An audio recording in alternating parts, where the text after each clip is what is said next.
Alright, hey everyone, welcome to Zelda Speedruns Wolfdash 3. We've got the grand finals match between ZachLink and Nimzo. We've had a pretty hyped tournament with a lot of world records being handed over, so this is going to be a pretty interesting match. On comms today we've got Keaton and Wicked Gligar. How's it going, guys? Good. Going pretty good. It's exciting to see the tournament coming to its close.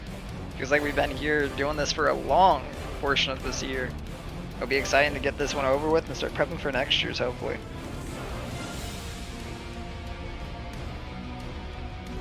Yeah, we're already moving on to Wolfdash 4 in a few months, aren't we? You know, not a few months, Gligar. Give me, let's give everyone a bit of time to give them a break, you know. But I feel like this Wolfdash and everything has really helped push this community to do a lot more. Like it's felt like ever since the start of this, we have seen the community just go out of control in terms of things. Keeping up, people trying to break this record, lower the time, strats being found all the time. Small, not like big strats, you know, but you know, TP strats where it's like, hey, we save a little bit of time here and here, you know. And next thing you know, it leads to like a minute PB from half the community out of nowhere. Yeah, wasn't Audie's 254.09 still record at the start of this?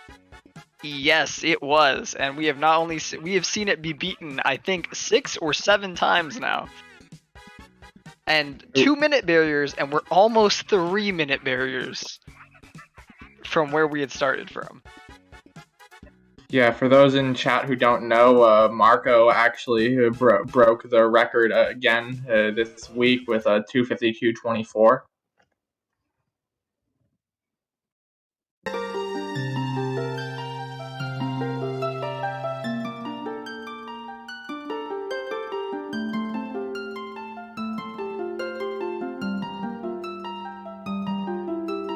It is pretty crazy, and welcome in everyone. I hope you are all having a good day and you're excited to see this final race. I know we've had a lot of people stick with us throughout year. Like I've seen a lot of people in chat who I remember from other races at this time.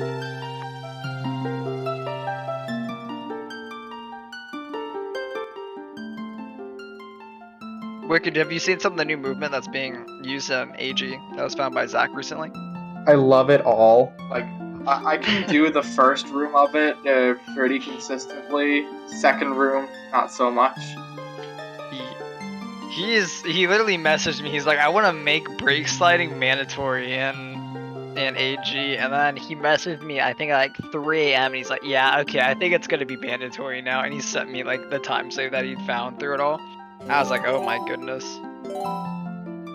It's I'll be very crazy. surprised if Nimzo does it though.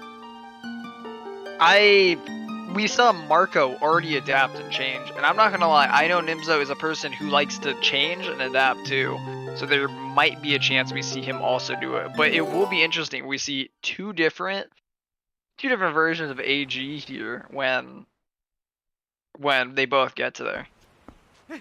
And looks like we're off. Yeah, both runners got through the beginning sequence, which, man, if anyone's been here for this tournament, we have seen this sequence of events way too many times. I wonder if any of them are gonna risk a fast bit here on each other. That'd be so funny. That would be a creative way to get ahead by like what a good I think it's like 8 seconds or something like that over the other one. I mean, with how much RNG we're gonna see in the next 10 minutes, I don't think it's really worth it. Yeah, so Zach not doing it. And safe. Hello, gate. Our favorite gate. Nimzo getting a little behind off of shuttling to get the same frame of the A press and the map. Yeah, at least he didn't press the map too late and void out. You can always do it the other way around. You can always do map then A, and you don't pay. You just pay a little bit of time. But if you do the opposite, you lose a lot of time if you hit A then map. You void out and you spawn. Doesn't it spawn you like all the way back at the start of the load zone or something? Like,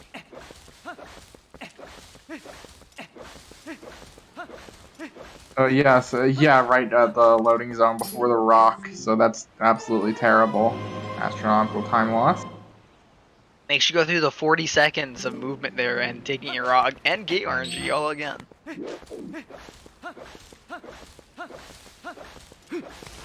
It amazes me how fast they can do just these first 2 minutes.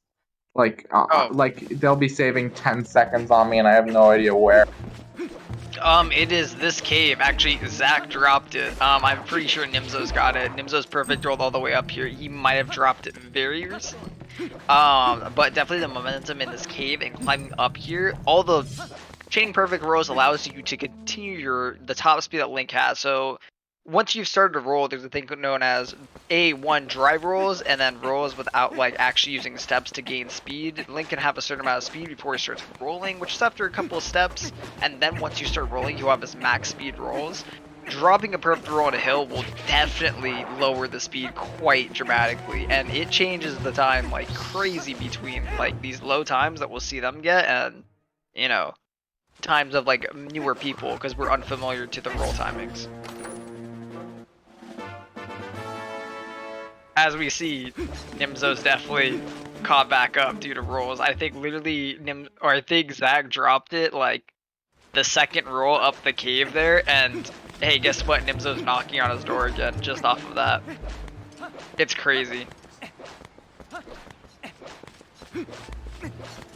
Yeah, it's amazing how much time just playing frame perfectly can save in this game. Like even ignoring rolls, so many little time saves are frame perfect, like first frame mid jumps, etc. Oh my goodness, there's the minute jumps, minute text skips, ECT, like there are so many little inputs that we put in that are nearly frame perfect. This game, if there's a lesson to be learned, it's literally frame perfect. It's just what the title of the game half the time. Interesting to see Zach just rolls into the cutscene while Nimzo jump slashes into the trigger. Have to wonder how much of a difference that makes exactly. I know the roll gets cut off, doesn't it? The roll's momentum doesn't actually keep it up. Yeah, the roll gets stuck. I wonder if that was just, I'm pretty sure Zach always goes for a jump slash. I wonder if he just ended up mistiming and not realizing that he was about to hit the trigger. Kind of funny to see, but Lantern on the wrong button, gonna lose him some time later. Beast. I understand this argument here, but I do believe that Nimzo is in the correct lantern spot. I think Zach is gonna take some time loss due to the wrong lantern. I wasn't even paying attention to who equipped lantern where, but lantern on Y is objectively correct. No. Okay, Gligar. No. I stand here with Nimzo. Lantern on X. Let's go.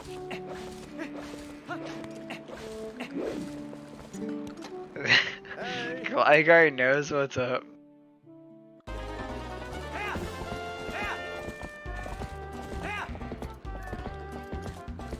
Man, imagine if we could actually use the Z button for items, but you know, then how would we call them in the... I played HD first, and... you cut out there a little bit for me, Gligar. Also, Nimzo getting an incredible goats compared to Zach here, only getting a 27.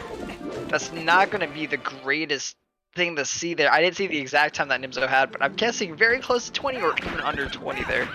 Gonna be taking this lead here. We're about to see our main man, Bo. This guy, 1767. That's incredible. Like, even not for a race, just in general, that's really good. I was watching Zach get a Howard. I'm sorry, I didn't pay attention to Nimzo apparently going through some incredible times. Where does the lantern go? Poll. Z is winning? No. We gotta put on X. Come on.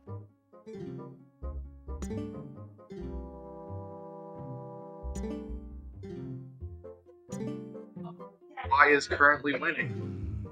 Y is currently winning? It's a scam, I'm sorry. I mean, it's 2-1, so... No. I made it back. Don't worry. I pushed it back. And now it's 3-2. Oh no. Alright. 4-2. Come on, everyone. Let's see. Nope. No. We play the game with Lantern on X. If you put it on X, you're a faker, not a one.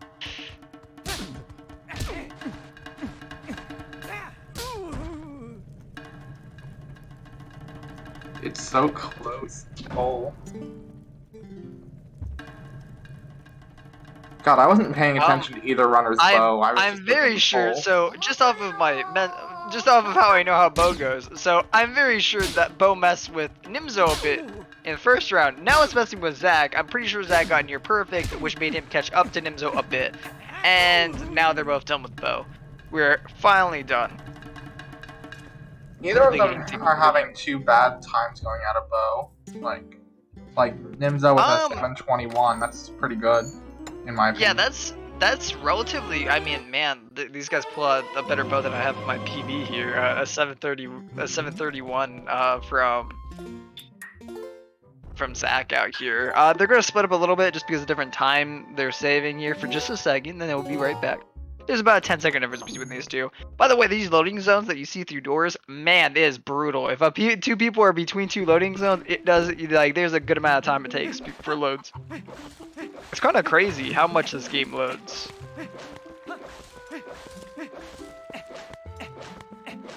All right, guys, we gotta start. We gotta change and adapt to the new times. We better start using Z. Also, X1 in the X versus Y.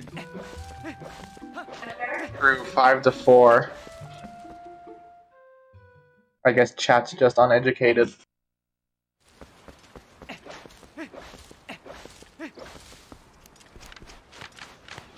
Very, very good. Very, very good job on Nimzo and Zach's part on having relatively really quick early games without even the greatest RNG over on Zach's side for sure and Nimzo's side.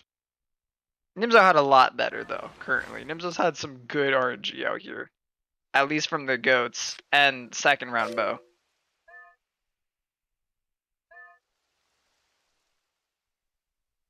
You know, I actually, so this is a segment of the game that really doesn't, like, we're not going to see many differences. If they come, we'll commentate on it. But it would be breaker. So does Zach. Good. Neither run is dead. Both will be verified. 3 frames. Is it even 3 frames? How many frames? Like, I've heard so many different things for the frames. Just 2, but it really depends on how fast you're able to break the box if you miss it. Okay, like, I've always heard 3. I've heard 2. I've heard 3. I've heard a couple. I'm down to believe whichever one I know, whichever one's right. Like, for me, it's probably like a second. Do you struggle with breaking the box?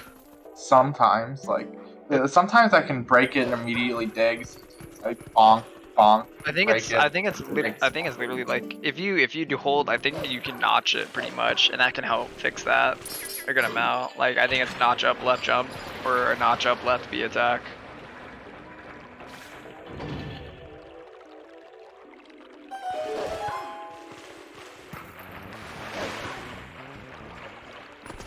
Yeah, the runner's just making their way through sewers right now.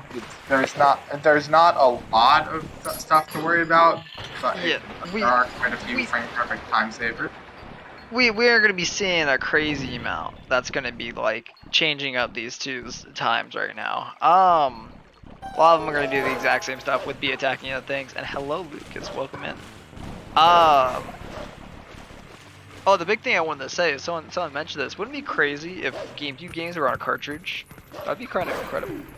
I don't know about you, Gligar. What do you like? Do you like cartridges or disc better? I can't really say I have a preference, honestly.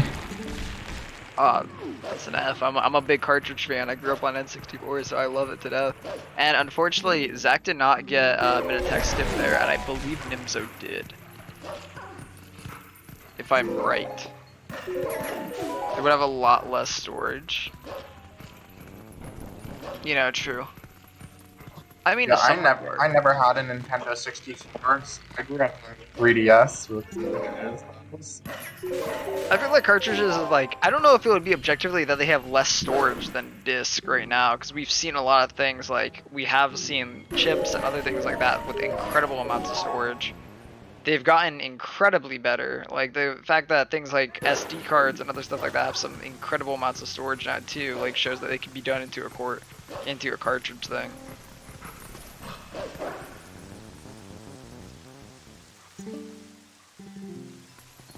It would definitely be. I mean, also Nimzo did get the one frame with the one frame in the jump. That's one of the bigger time ones. Is actually that one there.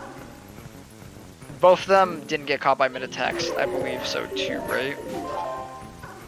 On the rooftops, Nimzo failed the 1 minute text skip, but Zach got it. Okay, I was like, I watched Zach during that. I was hoping you caught Nimzo.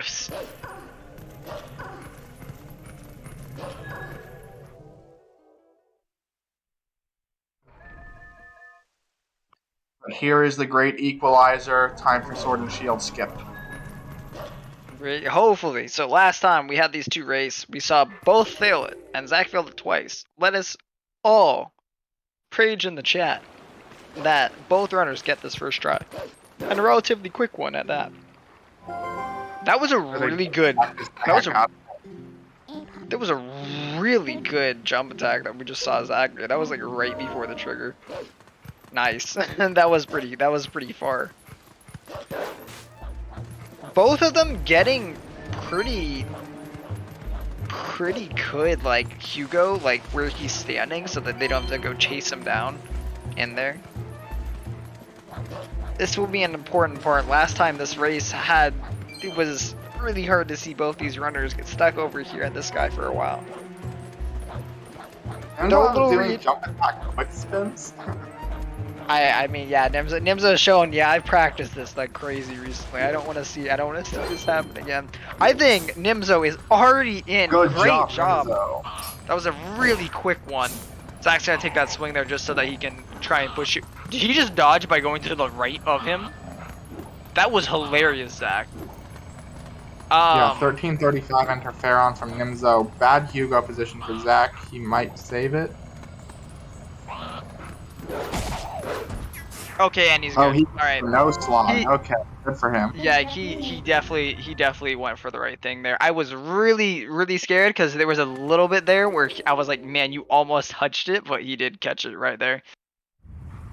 Really thin window for that jump that he had on that setup. But very good job to both of them. Zach is going to be losing, I think, 10 to 8 seconds off of Nimzo just on how what's it called, Hugo was acting. Definitely the RNG that we saw from Nimzo's side is a lot better than what we saw from Zach's side. So they're going to be splitting up probably by a good 20 seconds now, or 25 seconds to each other. We will definitely be able to see once they hit their Master Swords, but still relatively close to each other. And this early game is a lot of ways that those 20 seconds can immediately come back.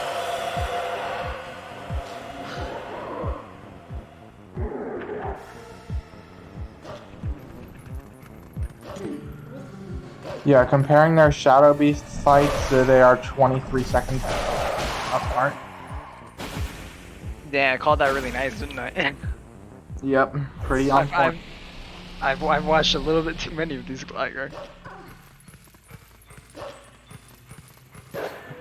I think this is like my third or fourth that I've commentated.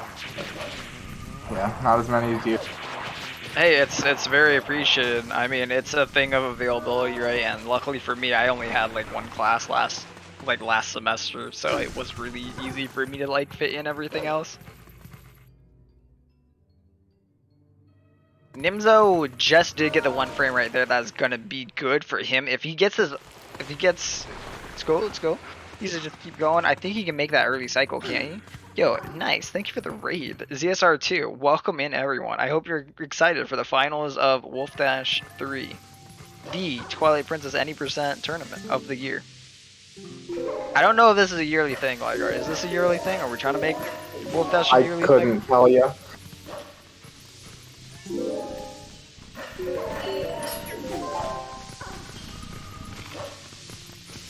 I just realized I had no audio playing for either of them. I've just been sitting here in silence for 16 seconds, like watching these two runs. Yeah, I have them both muted. I don't really need overlapping game audio here. Oh, you can just have one on, by the way, for the concert page. You can separate them. Yeah. I mean, I don't really feel it's necessary. You don't like the audio? You know what's crazy? when I do runs, I actually dislike having the audio on. Very good EMS from Nimzo, by the way. I don't even think he took a bad swing. He literally just got to go immediately. Got a good RNG swing there. Very quick setup. Did everything very well. Hopefully we see. Oh, Zach, come on. Not again. That was a good swing too. That is unfortunately due to lineup and how and just on the timing there. And he's going for the risky. Oh no! Oh no! Very close. This is really unfortunate for Zach. Getting flashbacks to game 2. Oh, Zach just pulled out a task semester now. Oh no! My god! That is not good. He is definitely not happy about this. This is going to be separating them out by a little bit. So, biggest worries now is he needs to hope for a... That's a bad swing. Finally got a bad one. And there we go. He gets finally it. got Okay, it. so they're going to probably have about over, like, a bit of a minute somewhere in there. Probably a little bit more, like a minute to a minute 15 here between them. This means that we need the whole, like... For Zach, in order to catch up, he's probably hoping that Nimzo misses Forge Void and that he gets it. That happens, they will start lining up very nicely by each other again after it, once they hit Elden Vessel. But for a little while, we're going to see Nimzo in the lead. There are so many ways. It's interesting to see entering Pharaoh, Nimzo's 2 seconds ahead of his PB. That is... Huh? Wait, he's ahead by 2 seconds? I mean, okay, so his bow time wasn't bad. 7:21 is a really good bow time, even in a run settings. I know there are some who like to grind incredibly low bow times, but like, for an Iron Boots time, that's pretty good. A lot of runners will take that. And that was with safety bit. That is incredible. He's playing very well. I know his cave was literally, I did not see any dropped rolls other than like one at the, like he literally got perfect rolls everywhere he needed.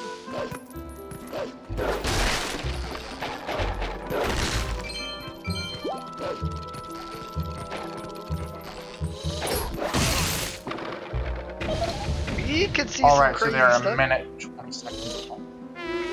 Nice, okay, you just nailed it on the timing there, I'm guessing. You watched them on second hit, I'm guessing?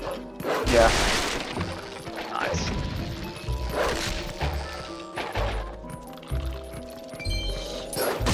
I know Zach here, we're going to see him using the C stick to churn a bit more, which is going to be really nice. I actually like that movement a bunch too, using the C stick to actually manipulate the camera so you can just hold the direction and churn with it.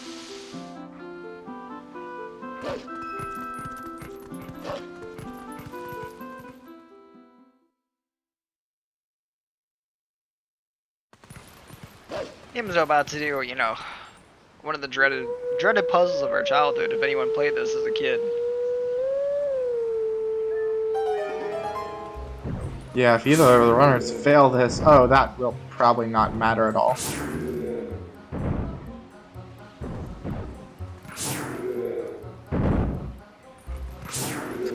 And it's interesting to see Nimzo actually does the a different route for this than I usually see people do. This is the Wii route, or what they'll call it. Like, it's pretty much, you can do it either route. Each game, it's the same puzzle both ways, if you know what I mean.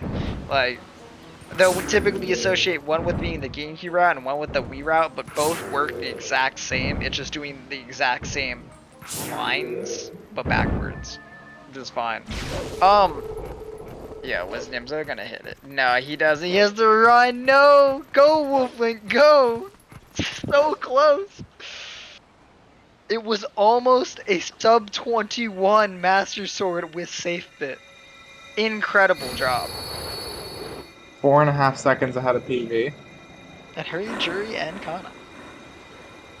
That is really good to see here. That's incredible. Good job, Nimzo, on playing this early game so well. Hopefully you can follow through here. And hopefully we can see Zach really push for a good time here and to try and catch up.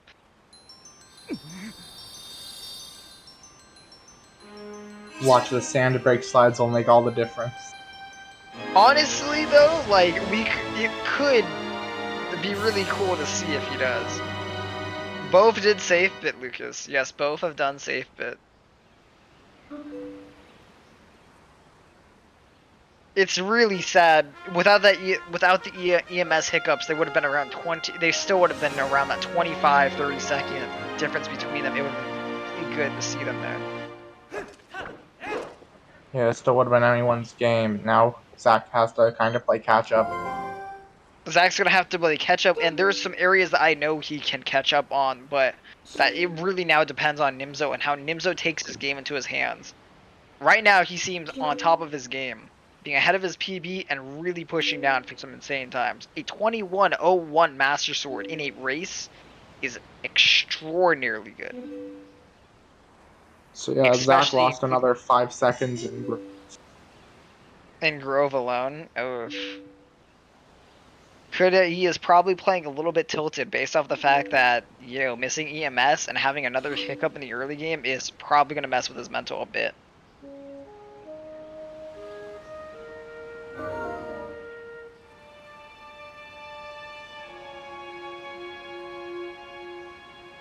Without safe bit, I'm pretty sure, and Nimzo messed up safe bit like twice. Like he lost an extra like 3 seconds to hitting the map, like not getting them on the right frame. So he lost a considerable amount of time there to it.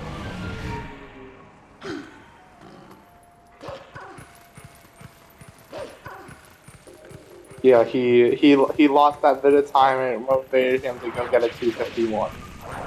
Yeah, man, he was like, man, I messed up hitting map and A at the same time. What? He was like, I wonder. Like, he's like, I still want to see if I can get a sub 21, and you know, he almost did.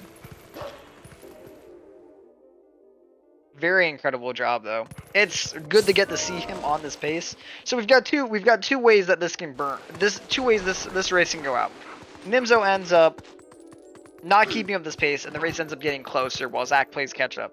Or an alternative, Nimzo plays extremely well, and we could see a chance at world record and or a PB here.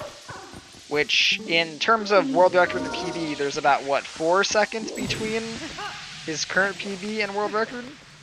No, 5 seconds. Yeah, 5 seconds. So, if Nimzo's gonna PB, there's a good chance it ends up being world record. It would honestly be even less likely than not. Just thread the needle there. It would genuinely, especially if we see him implementing some of the time save that has been added in through Zach. I'm really interested. I've heard nothing from Nimzo in terms of implementing it yet, but to see other people like Marco and some other people just implementing it super quickly, it's crazy to see. If we saw a world record in a race, I think it would be one of the first and only times it would ever happen in a Wolfdash tourney. Let alone grand finals.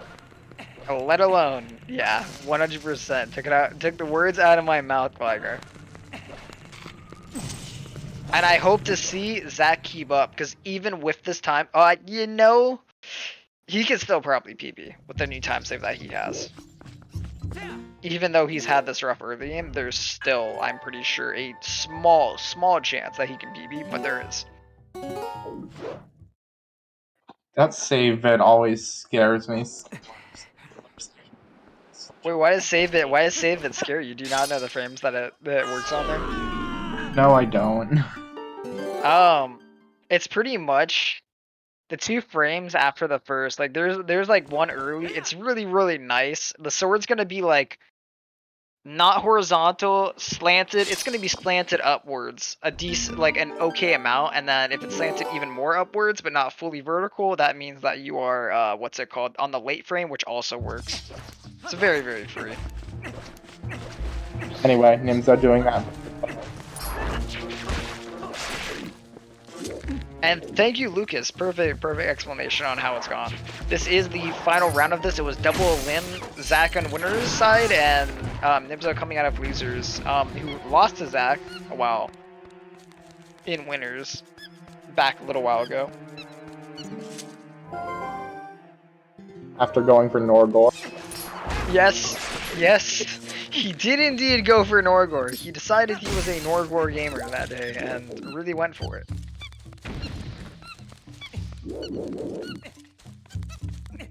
So that looks like a good frame for Zach.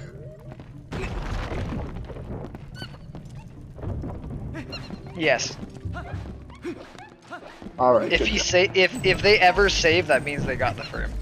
Like that's the one confident thing you can always have is if you see the person doing save it actually save, that means they've gotten one of the frames that works. Because we won't save if we don't. If we get early and or the latest, you just void.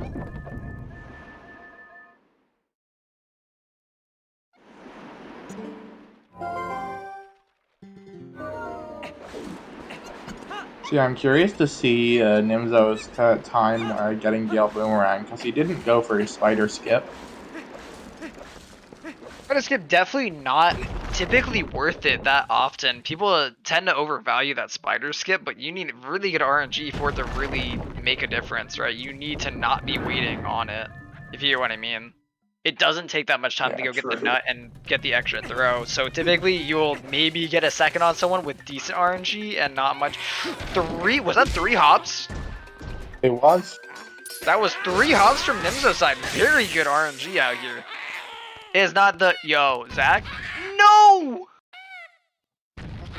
On spider. Unfortunately, you pretty much need to make a pretty hard straight shot here if it's gonna go up there. Sub 29 rang in a race.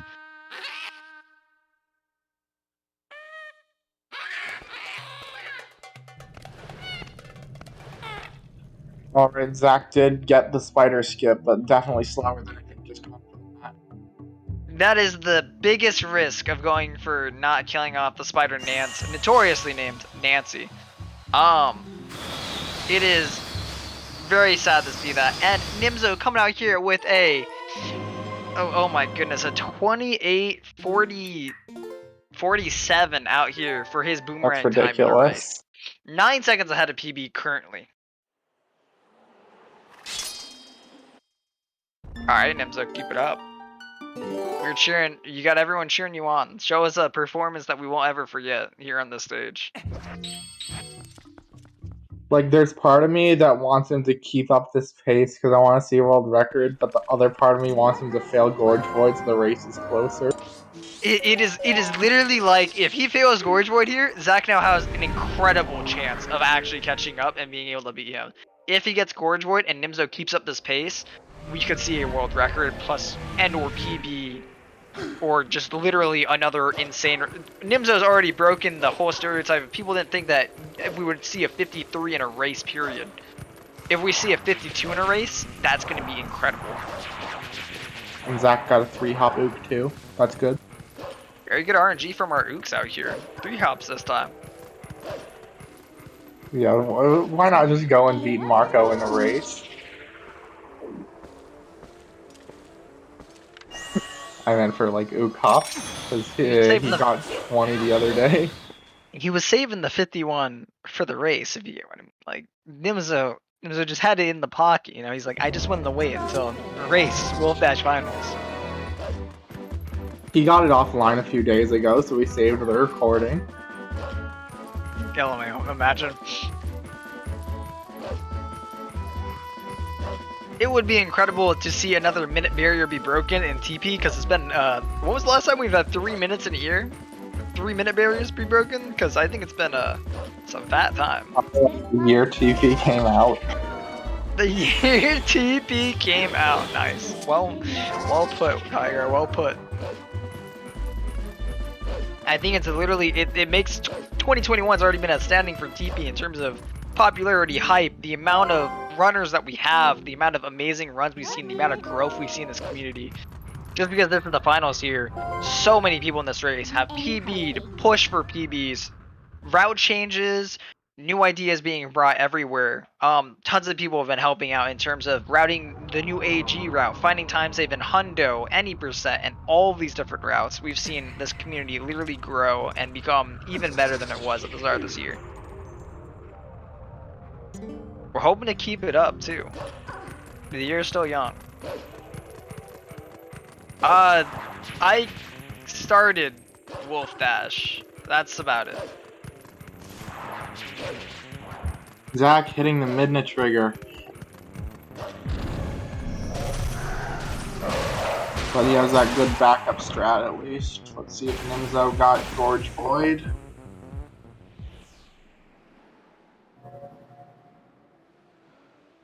No, he actually missed it. Oh, that is rough.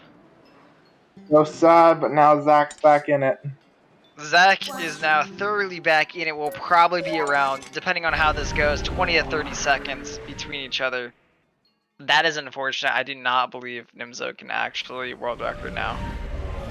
If he does, I'll eat my, I don't know, dude, I'll eat a shoe or whatever, like, if he somehow does with this time loss, but that's unfortunate to see, though. Yeah, he would have to play within like 2 minutes of his golds the rest of the run. He would have to play an incredible amount. We would have to see he would need to be using Zach's new time save and AG to grab that time. And the play incredible. Searches for shoes. Oh shit, I don't have any. Yeah. So he just has to pull out his pocket stalwart skip. You know, maybe he's been hiding all along. Saving it for grand finals. Yo, we did jump the gun a little bit. Zach needs to not miss Gorge Void for this to benefit him quite greatly. True. But Zach's a minute 26. He's still gonna be a minute. He's gonna be like 20-30 seconds away from Nimzo when they line up, depending on how he plays this out. Norgor. No, just don't back for Eldon. What? Why is Nimzo just going straight back to Eldon? Because this saves time. I thought you were supposed to go and get Clawshot first, and good job, Zach. He got Gorge Void. That is a rumor that was in the TV community for a long time. No, it is actually faster in all cases to go back to Eldon. It saves you an equip pretty much. That's it. But it is faster to go to Eldon's side.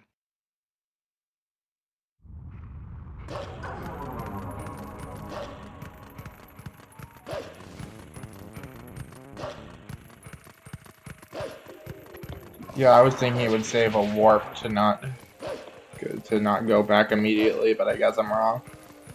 Yeah, no, it's boiled down to in the timings, it is genuinely one equip. I know for a while people say you need to do a couple extra things, but it literally will save you about the time of an equip, which can be like a second or two, right? Like,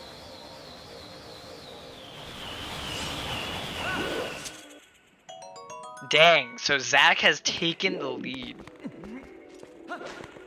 And now we've got a close race again. That's great. Gorge Void, literally the decider of all worlds.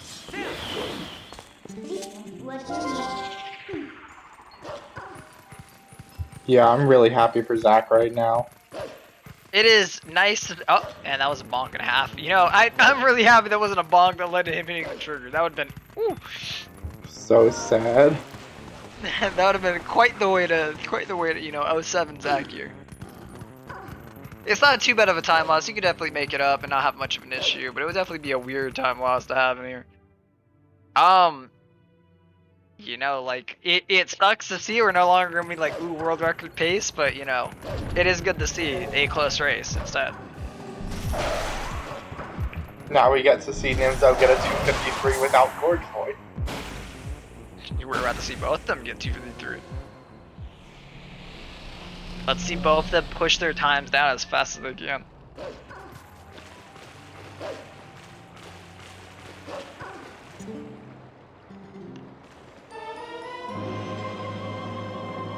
Oh, you can just do Elden Twilight immediately. Okay. You are going to. This is what you do so that you don't have the extra portal, is because of this. You immediately do Elden Twilight. Once you're done, you warp back over to Forest, you Forest Escape, go get Clawshot, do all of that shenanigans, and once you've gotten that portal at Zora's Domain, Nimzo, or instead of warping to this warp portal by the Elden Vessel, you just warp straight to the mountain instead. Nice 10-minute gold by Nimzo. Wow, Nimzo, that is crazy. Whoa. Cool it there, Chief. You gotta hold up real quick. Think he'll notice? I don't know if he will, Geiger. I don't know. Cause yeah, he realized he had to skip the claw shots to win, but I guess he didn't think about the next couple. I'm just really happy to see that someone in a race that it does matter. Like, this equip is time. This is free time. If you do this and you miss Gorge Void, it is genuinely better to do this. A lot of times people don't do it because of the misinformation. The fact that people have always just like been like, oh, miss Gorge Void, time to go to claw shot, right? But maybe in a couple years we'll see people finally switch over and realize, hey, it's faster to go this way. It's like the lake bed route. Yep. 36 Vessel PogChamp. Nice. It's true. 36 Vessel. Incredible time going up from Nimzo here.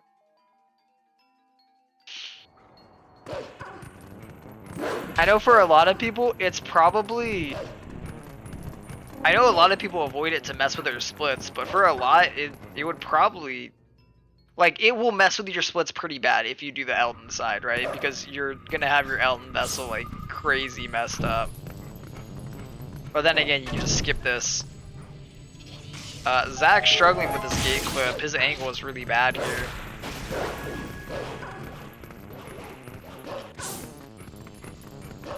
I don't know why he's going for this.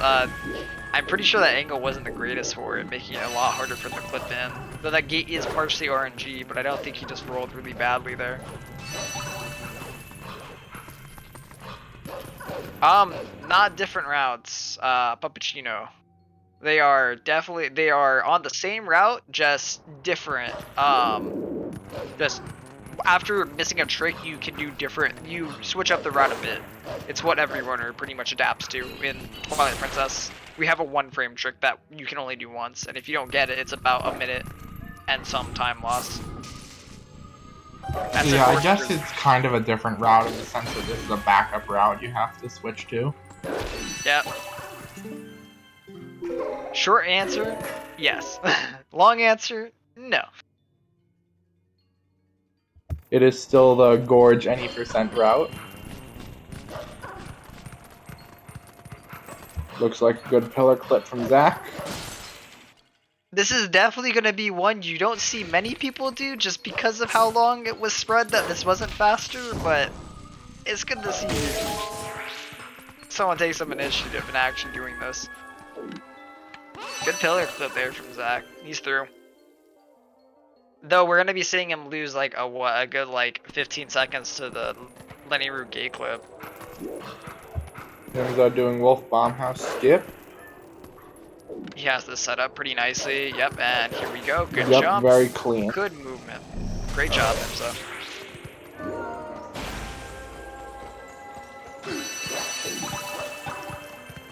Collecting the tears when getting out of the crawl space can be tricky, but he did it well. He did extremely well there. And gets the B attack before the Minda, or when hitting the Minda trigger, so he gets a little bit more distance there. Adding in these little B attacks and these little things like that actually can help add up a ton of time near the end of the game. Just having that for being further on in the movement by the time you're there, or by the time the text is done, is very, very nice.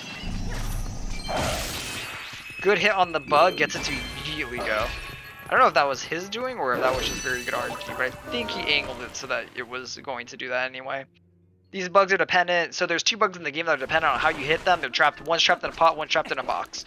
And depending on how you hit them, they have invincibility at certain areas, and you need to hit them in a way in order to make sure that they kind of give you the best RNG and leave that invincible area.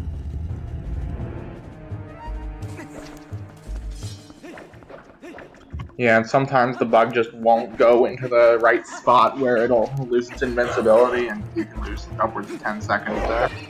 Oh my goodness, it can literally, that one can loop you for like, what, a stupid amount of time that one can. We're seeing new lake bed route out here, well, quote unquote new, we're gonna see both these runners do it. And a lot of people have switched over to this. This is just playing the dungeon slightly casual. We just walk and roll instead of doing some LJS. We thought was faster.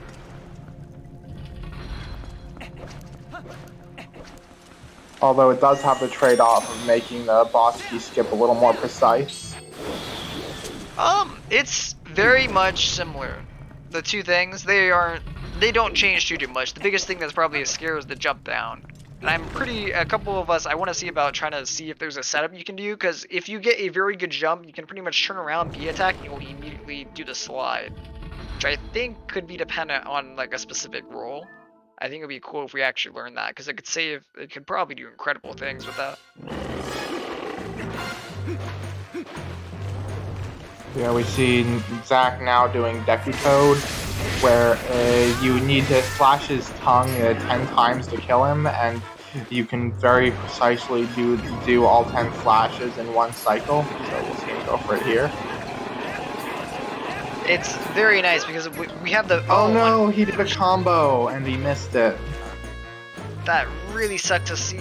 That is going to lose Zach a lot more time. This is going to probably be about 30-40 seconds of time loss here, unfortunately. Depending on how he handles this section. Not the greatest, but minus 25. Is it only 25 seconds? Yeah, probably. I would have thought 40, but okay. Yeah, we can't see exactly Nimzo just realized that he needs to not split for a long time. He can actually delete all splits up until Lanayru Vessels when he's going to get the split. But he did perform it extremely well so far. He's on very good pace. He doesn't even have a Lanayru Vessel split. His next split that he can actually do is Lanayru Twilight. Oh my goodness, yeah, he's going to not split for a long time in the run. This is the main thing that I think separates people from actually doing this side, is they value the splits over the 2 to 1 second that you can get. Instinctually knowing that he wasn't far enough. Very, very good job, Nimzo, and then just pushing himself a little bit further and getting that better shot there. Wow, Beast, you somehow called it exactly 25 seconds. It wasn't over-exaggerated. I know some people always say 40, but that is definitely an over-exaggeration on Big Toad's time loss. It was 25. Or so.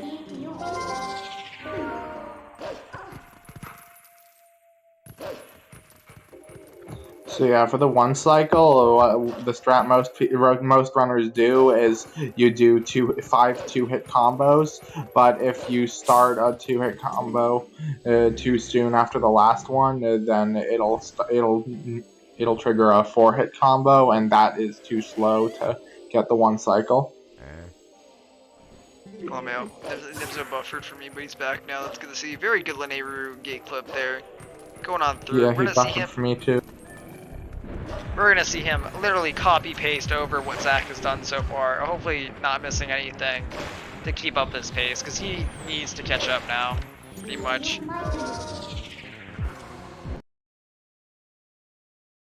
Hopefully Zach doesn't crash on this card rock quick kill. I would really hope not. That would be quite a depressing way to go. Alright, looks good. Alright.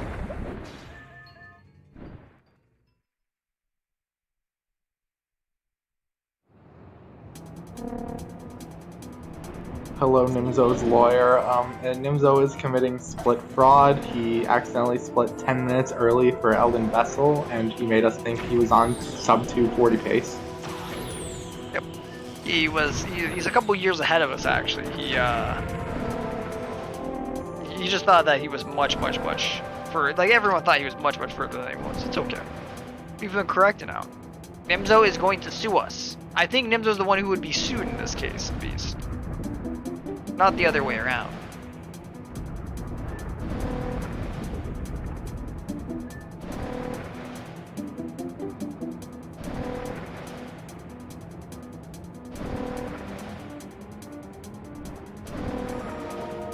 Completely neglected Zach's card rock out of bounds. That went well. That went killing the... I mean, Kargak out of bounds. I don't know. It's been a very long time since I've seen some people fail it, so it's definitely not too bad of a trick. It's good he didn't end up getting picked up by the CAG and crashing his game, but he's chilling right now. He hasn't really done anything that will lose him any major time.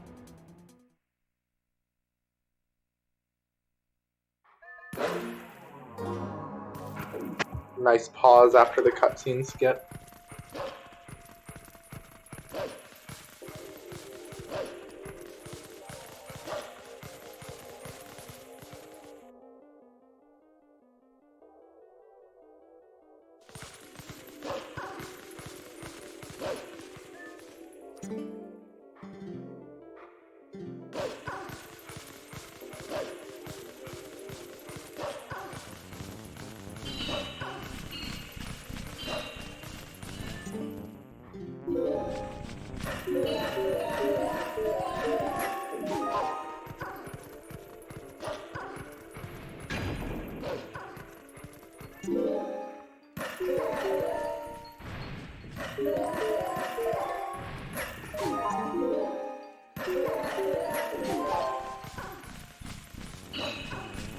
So yeah, after Zach gets the Zora's Domain portal, we reach a weird part of the race where everything that's being done has been done already by the other player.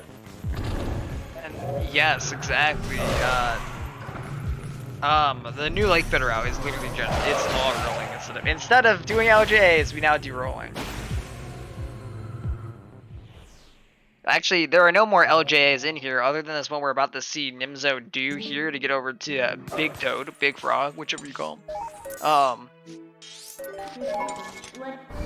After this LJA, this is like the only one in the dungeon now. Isn't that crazy? We went from having like 3 to like 1. I think taking out LJAs is very good in this game anyway.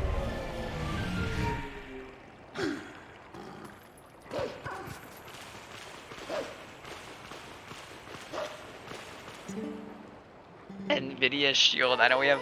I think I've heard some stuff about people wanting to make NVIDIA Shield on English to run the NVIDIA Shield version.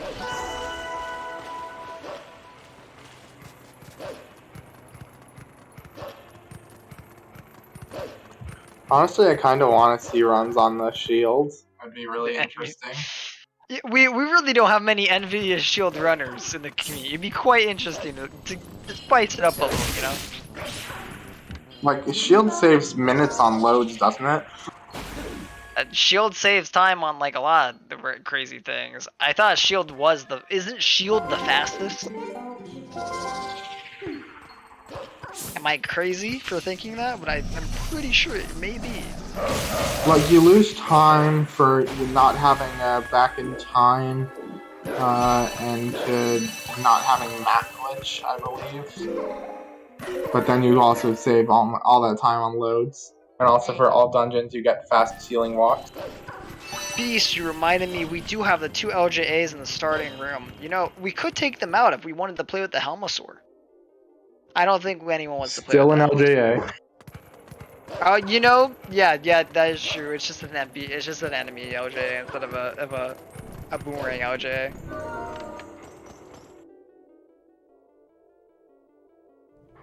So is the run easier? I don't think back in time is the hard part of a run. Yeah, as for the shield, I think Pheno has one. Or at least did at one point. I might message Pheno and ask if, theoretically, you know, which one would be faster.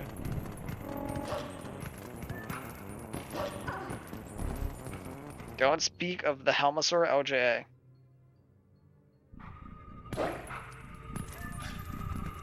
I think you're exactly right, Beast. I've definitely heard Fennec having it.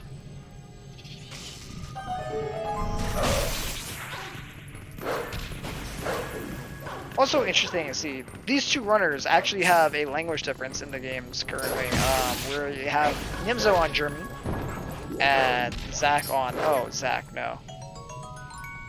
That is unfortunate. He literally just did jump attack instead of the actual, like, he was lined up super well for that side hop there.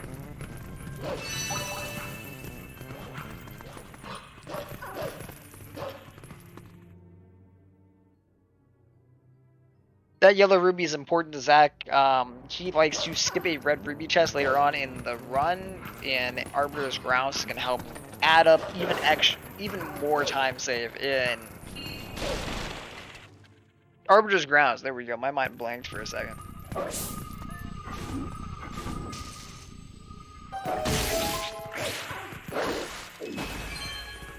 Only getting 1 ruby here is not very good. And also missing the tier by like a mile there, Zach. That is unfortunate.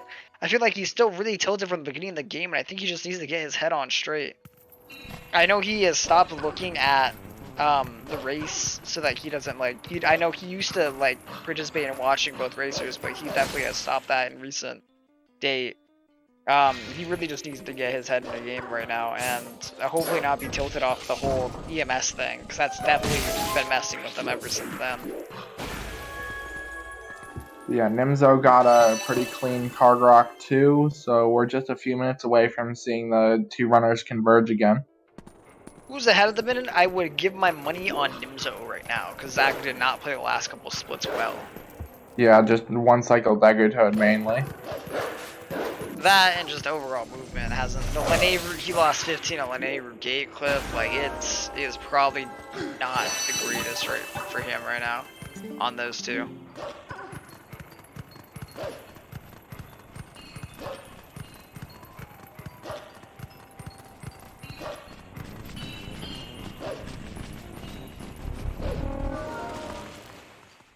And here we go. We have the Nimzo's about to, after this area and after the Shadow Beast fight, we're gonna see how much of a lead he has. Zach would want to be ending out Elden Twilight by the time that he gets the portal is done. This is a lot of money for Zach here. That's very good. Getting a second blue ruby, missing that one there, but that's okay. Yeah, maybe. I wonder if he'll be on pace to skip a red in Arbiters.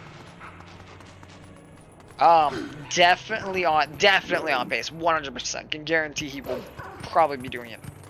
Very low chance he doesn't right now. 46 is a good number to have here. Actually, he could probably skip it as we speak with his current number, is how good it is.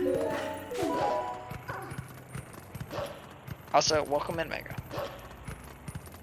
Shadow Beast fight here from Nimzo after this portal spawns in. It's going to be, we're gonna really see where it is. He's gonna go fly over to Elden, and this is when the time lost from Gorge Void ends. It's over, and he's pretty much made it back. And here we are. He is now in line. We're on the same exact path as Zach right now. Zach will be finishing out this Twilight, killing the Shadow Beast here.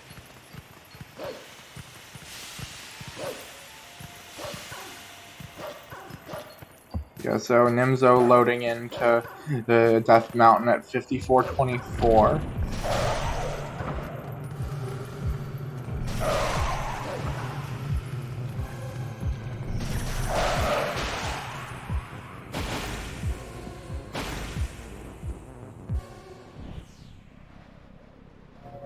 So yeah, it seems like there's maybe a minute difference between the 2 runners, at least.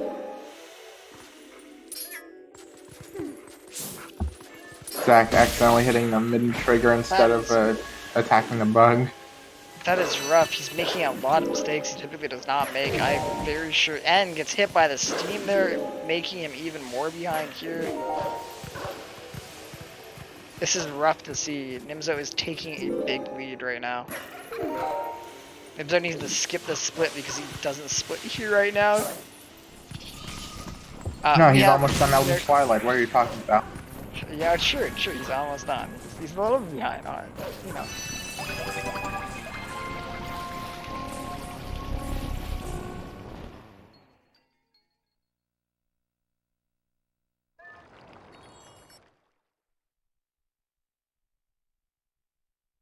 What trick that Nimzo did. Nimzo, the whole route he did is what you do if you miss GV.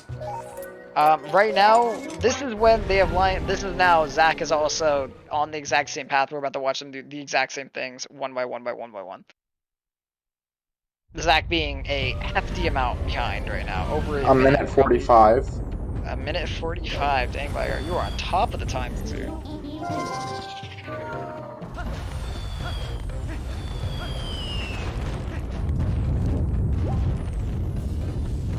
Confused on what you mean, George. Do you mean No, do you mean the transform in Death Mountain?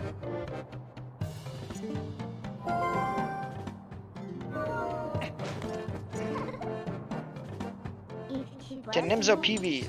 More likely, no. Short answer, no. Long answer, maybe. And Jerry, no, that's not a route specific thing. Everyone does that. You want to transform into human there so that you can do route teleskip in Zora's domain. Yeah, we do a transform there. If it was that transform that area, that collision over there is a little bit weird.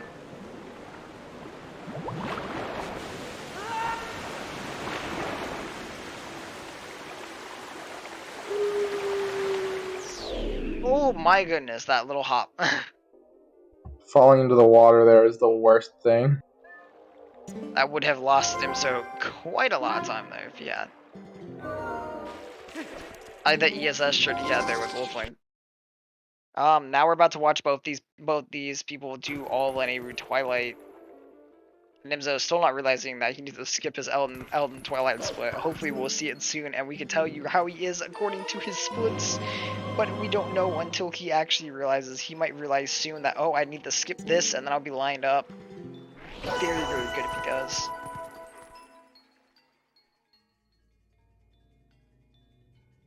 The runs have been interesting.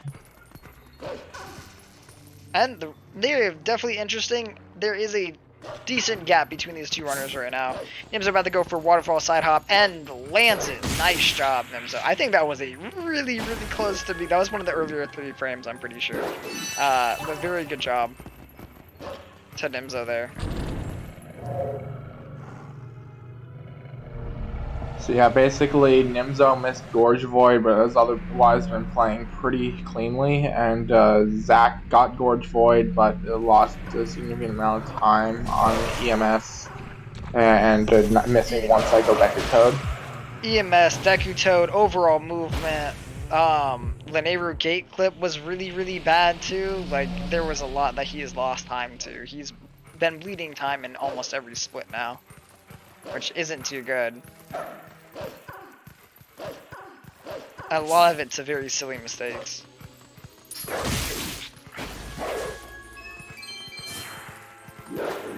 Nimzo for a while was on world record pace. He, after missing Gorge Void, we can't tell with the splits, but I would assume he is definitely still a good amount of time behind it. Though he did play Elden and Leneru or he played Elden extremely well. He's in Leneru right now, and he's been playing it very well, with minor mistakes. So, do you think he's gonna go for Norgor this time? I mean, fuck it, why not? Like, he did it before. Maybe he does it again. I mean, if he wants to hit a time that's incredible in a race, he definitely might end up going for it.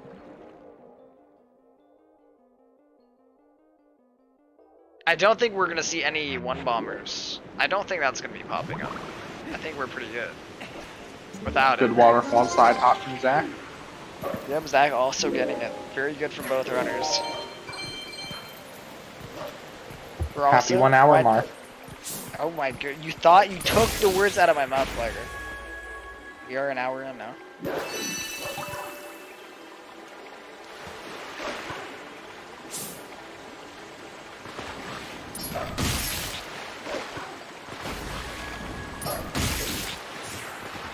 Zach dealing with those lily pad bugs pretty well.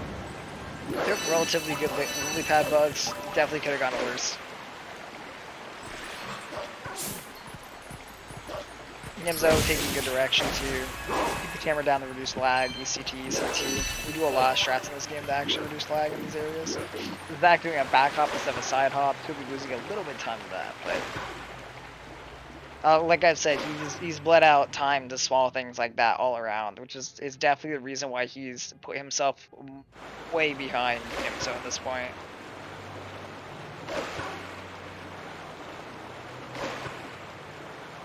There's no big sequence breaks or anything else right now between them. The biggest time loss we can see from both these runners is if something goes wrong in Warfuel, which we're hoping nothing does go wrong in Warfuel.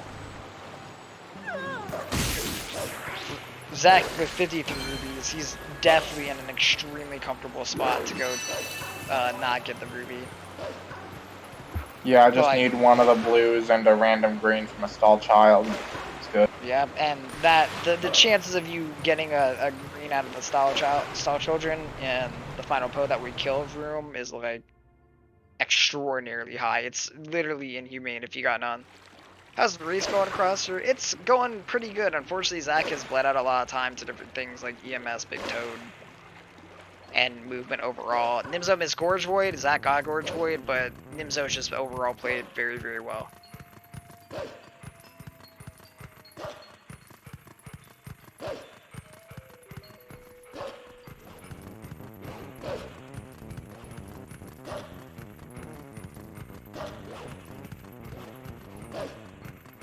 Very, very good hit on the bug to make sure that it goes. And yes, you're welcome for the updates.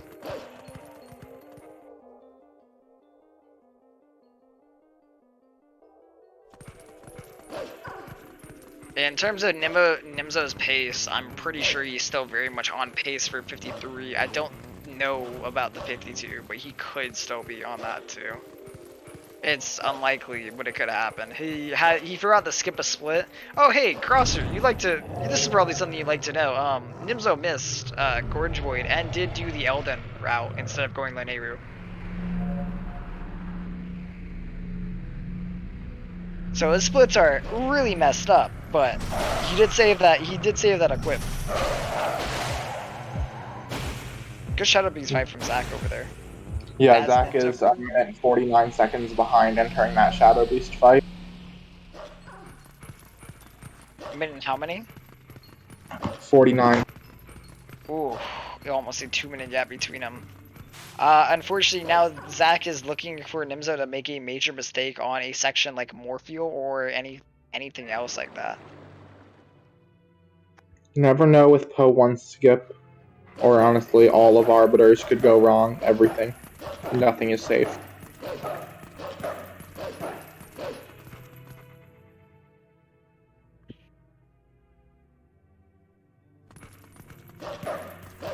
What is Zach doing? He's dash canceling right now, so the fastest speed you have is right when you press A in Castletown, so they pretty much immediately go over here and they do this. I think he might have referring to Zach failing the loading zone thing, entering Castletown. He dashed back too soon. Oh, that's an F.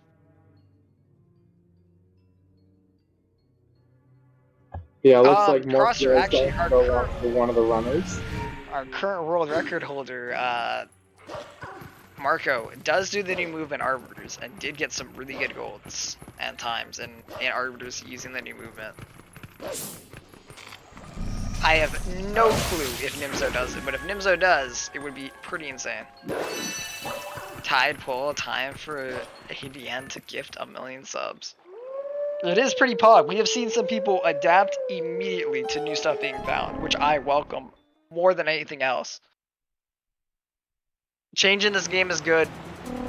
We've seen a lot of it recently, and it's very, very nice to see this game adapting.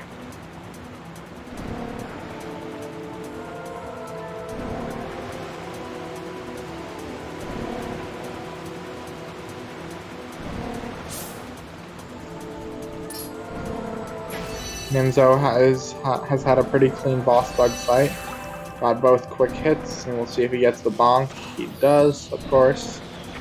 I don't know when Nimzo splits for Lanayru Twilight, but if I was to be a Nimzo, I would guess probably when you void when the screen blacks out after the tier, right? Nope. He definitely did not split the right time. Okay, so he is around 23 something seconds away from. Okay, now he's fixing his splits. I think he is around 23 seconds behind his PB. If he does the new AG movement, we could actually see him on pace for world record. Excuse me, only 23 seconds? What the heck? Yes. If you didn't catch it, he is around 23 seconds behind his current PB without Gorge Void. That's absolutely insane. Nimzo has played these last couple of sections extremely well. We have not seen any flaws, very, very minor movement things here and there. But We have not seen any of the flaws because he has skipped all of the splits. It's so hard to tell. Nimzo is in incredible pace right now. We'll know when he enters SPR what time he's at and how close he is. Unless he forgets to split. If he somehow manages to beat world record without Gorge Void, sub 50 is like actually knocking at the door at that point, which would be insane.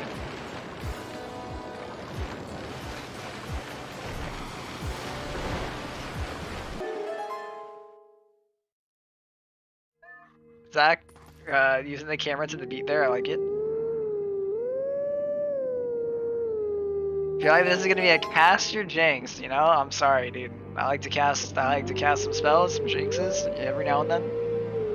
Zach had kind of an unfortunate boss bug fight. I know he missed at least one of the quick hits because the bug was too low and he didn't get the bonk. Keaton, shut up. I'm sorry.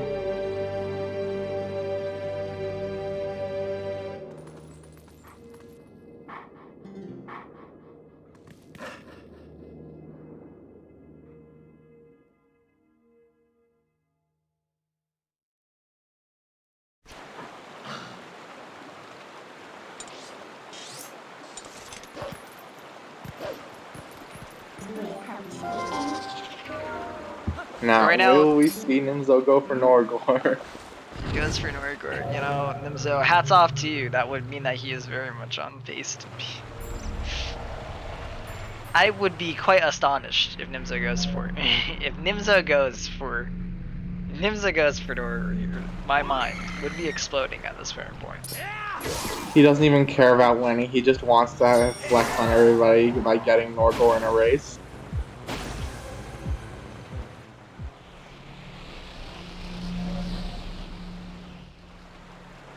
He could do it and still be near Zach in time. I don't know if he is.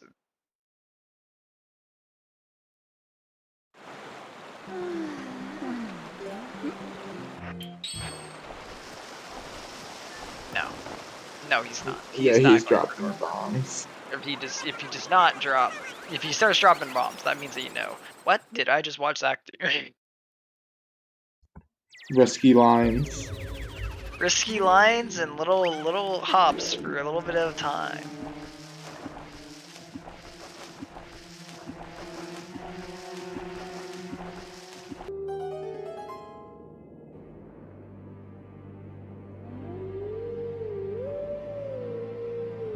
I find it so funny that even though we literally have to howl at the Snow Peak stone once, the UZR stone is faster. Yeah. Yeah, it's mainly just because of it's so convenient that that one wolf statue that we howl at, it's already in our way that we're going. And the fact that after MDH we just spawn right out of it. Yo, we wolf jam out here? ADN switch the audio for the wolf jam? The wolf jam was in chat?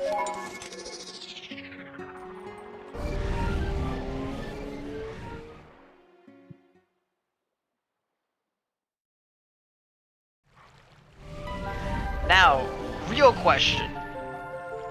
Will Zach go for ADN best streamer? You know, I'm like, he's got some spinning some facts out here.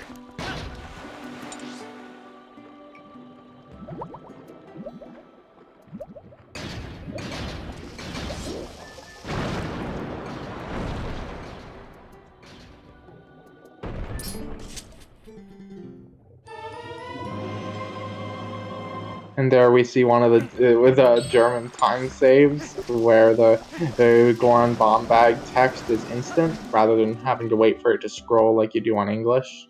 It is incredible how much faster that part looks because of it. Like, and then the German's gonna lose later because they get like what, an extra text box on Clash Shot? Like that's like one of the areas where they lose out on. Zach only dropped one bomb in Isa's room. I wonder if that's his own strat or if that means he's going for Norgor. Probably not Norgor. Yeah, no Norgor. Unfortunate. If you drop one bomb, that could mean a number of things. You could be going for that claw shot method that we've seen Dean, and it's a really old strat that exists out there, but not many people do it. Where you drop the bombs with claw shot in rotations of 3. It's very good to only drop 1 and then Oko out. You save more time doing so.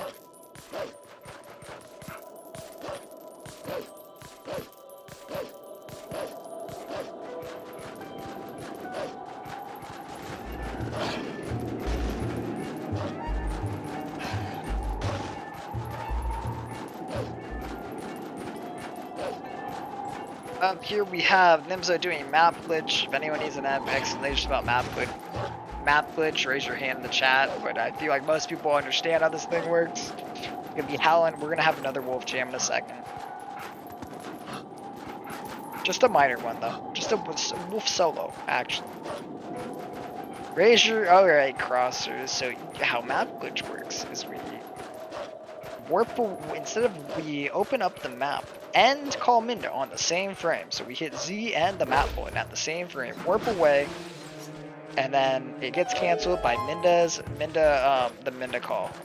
Once that is done, you've now interrupted warping away, and load zones fail, or what it's like, void out zones and load zones now fail. Like they don't actually exist correctly. Like they're no longer on that plane. And so we can't get taken away by the snow. We can't enter the den there, or Wolflink goes into hibernation. I hate how my emote is different. We howl at that statue right there just to make sure that we disable map glitch. Got it. Zone doesn't work. Okay. There we go. Zone Map don't glitch work works right. by glitching out the map. End of story. And you know, it has a very self-explanatory name for it. How can we tell how much progress each person has made? By where they are in the run. They both come so far. They've both come really far in like terms of like their PBs and when they started. Like splits. Splits aren't shown on their screen and they aren't shown in the restream. We can see them as commentators, but during the restream you're not able to see them. Mainly through the big timer that should be like what above chat, I think is where the timer is. Like I don't remember where the timer is. Comms will mention the splits from time to time. Yeah, that too. We'll also like a lot of us will mention the time differences between them. We'll see how Nimzo is compared to his PB once he finally makes a split. Oh yeah, we'll get to know because Nimzo skipped the last 4 to 5 splits. Very good ledge climb animation cancels from Zach out here. Another one of those small things that adds up. Yeah, they really do. Unfortunately, he took a bonk prior to it, so it might have canceled out. It makes up for it. So over here in snowboarding, you save time being in the air. So I was trying to make this like, so you see that like little ledge that Nimzo had over to the left there, Glider? Yep. Snowboarding. I managed to get on there with like top speed and like I was jumping through like all the way onto the bridge from that ledge there. And I found out above the bridge is a void out zone. You can't actually jump onto the bridge midway. And I was quite disappointed because I was really excited like maybe there's time save here, right? Found out no, TP took that out. Well, the task can get into the bridge from the side somehow. Yeah, the task version is so weird. I think there's a little bit that's cut out and you can get, but there's definitely a void zone like right above in there, and it's really weird. Sad. Devs don't want us having fun with our snowboarding. We have to take one of the 2 intended paths. Me and Zach really looked around for like crazy areas of snowboarding. And great job on Nimzo skipping the Minda text there and really not even setting up, making sure that it actually probably saved them. Nimzo is 13 seconds behind his PB without Gorge Void. Alright, Nimzo, like, I guess, King, take your crown. Like, alright.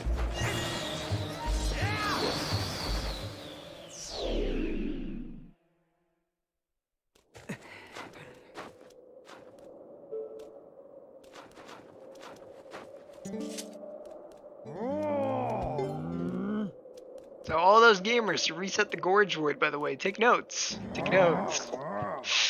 You don't need to reset the Gorge Void. For 52. I mean, still probably should. You but... probably should, but I mean, he's proven out here that you oh my goodness, this actually worked. I can't believe that worked. That was so sketchy. He gets hit there. This is probably going to be like, this is actually probably even in his actual PB. There's a good chance he lost time here anyway. So, that probably doesn't matter too much, if you know what I mean. Like, that section is very new to a lot of people, and a lot of them are still getting used to it, and the movement changes. Good job, Nimzo. I am extremely surprised that worked there. And he gets the clip immediately. Yes, he did. Yes, he missed Gorge Void. He missed Gorge Void and is still on a world record pace after missing Gorge Void.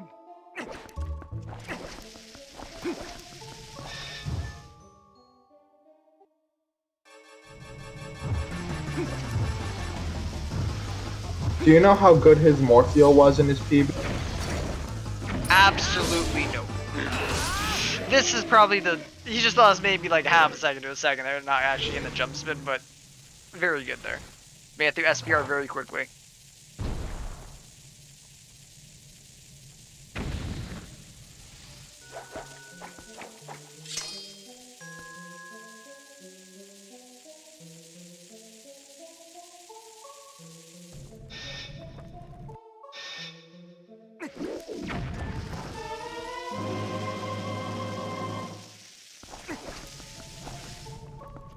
Yeah, it's unfortunate. Like, Zach, even on his best day, he would have had a hard time keeping up with Nimzo's pace here. Nimzo doing some crack stuff there. What did I just witness? He turned around, ball and chain, got a quick hit, swung the skull all over there, took out a bomb after the side hop, and got rid of an extra bomb. Alright, Nimzo, like, calm down. Respect, but also, like, oof.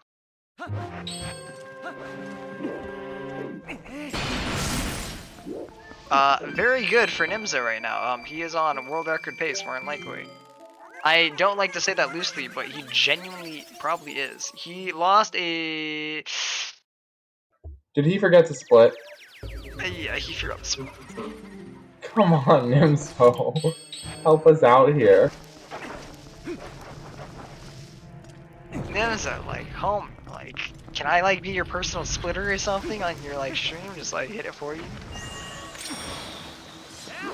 I forget to split all the time, so very much I relate to Nimzo here. Oh, this is probably the biggest time lost season. Oh, that's so sad. There's a Helmasaur on there. The Helmasaur got pushed. Oh no, my god. My goodness. The Helmasaur. Okay, unfortunate for Nimzo here. Helmasaur is making this really hard.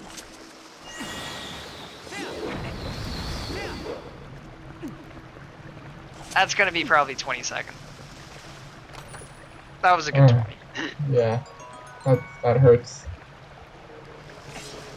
And he still has yet to finish Snowpeak Ruins. In his splits, yeah, true.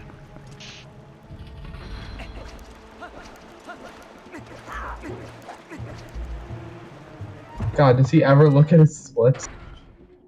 No, you know, I mean, he doesn't care about them, you know. He's too busy going fast. Look at this man. He immediately drops down. Look at that. Look at this lineup. Immediate getting in here. And gamer. And he also somehow did the incredible thing of taking out Iron Boots right before you land and getting that roll there. That is very, very hard to do. Nimzo, you're sinking down here. There's nothing going on. Could you please check your splits real quick? No, I don't think he will. I don't think he cares.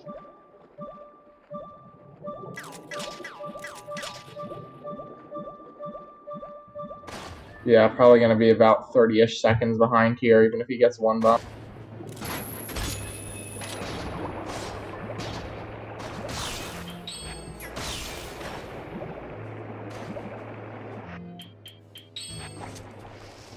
That was so close on that bomb pole. Oh my god. That was the final frame of trick that he could have done it on. That was incredible. Let us all sacrifice some RNG in order to maybe have Nimzo get out of here very, very calm, nice and well. I unfortunately have no channel points because I bet everything on ZachLink99. Wow. Thank you to everyone for sacrifice to RNG. Let's see our boy Nimzo make it out of here. Zach unfortunately missing the pillar. Nice. Gets the pillar now. No, Nimzo! What, did he not get the grab? Yeah, he missed it altogether. He sunk too low. That's a little bit rough.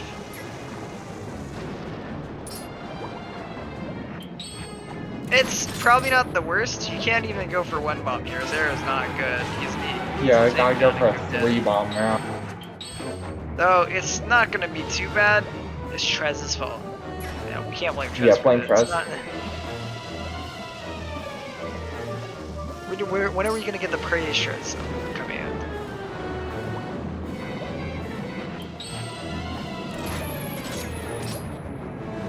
Alright, at least we got. Wait, that was the second time. It's the second hit. Alright, now we got SPR he's going SPR in his splits.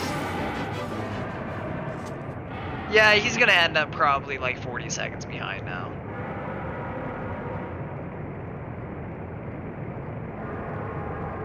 Well, Zach and Nimzo are in the same room now, at least. Yes.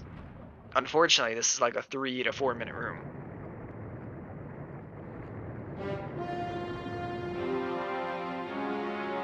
World record does not have one bomb. I am pretty sure it does not. Most world records this year have not had one bomb. One bomb is very much not required. Yeah, I haven't actually watched Marco's run. Too many records to keep up with. I watched the tail end of his. I'm very sure Nimzo's previous one didn't. Nimzo did not get one bomb. Nimzo got a 3 bomb. Nimzo's typically getting a good 2 bomb is what you want. There is no shame in a good 2 bomb. That is extremely nice to see. Nimzo is actually very behind now, like over a minute. Yeah, that one room lost him some time. The more fuel lost him some time.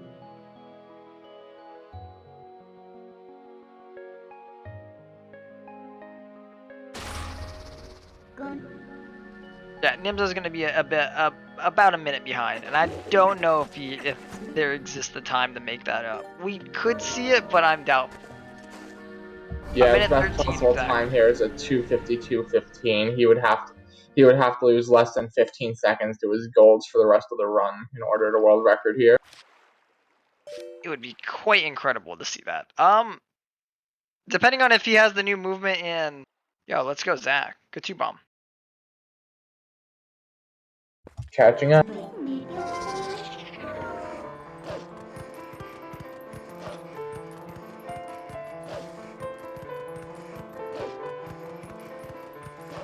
Sacrifice more fuel to RNG, you know? I bet we all wish we could, you know?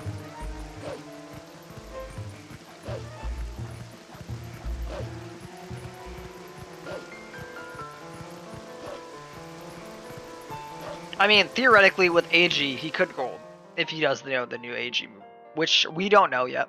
We will see in a little bit. That could make things easier for him, though. Still, sticking to even 20-30 seconds of your golds would be intense. No, Meteos, we mean 15 seconds throughout the whole rest of the run is how close he would have to stick to his golds in order for this to be a world record. Or PB. PB. For world record, he's got about 8.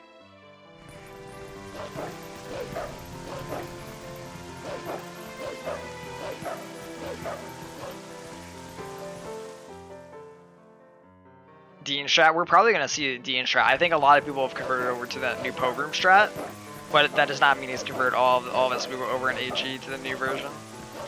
AG has a lot of stuff that has gone on there. So yeah, Zach's a minute 55 behind, leaving more field.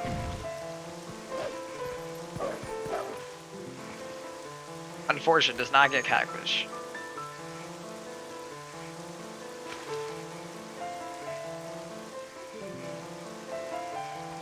As we see the water drain from Morphfield's room, I can't help but wonder what that fight would be like if there was no water.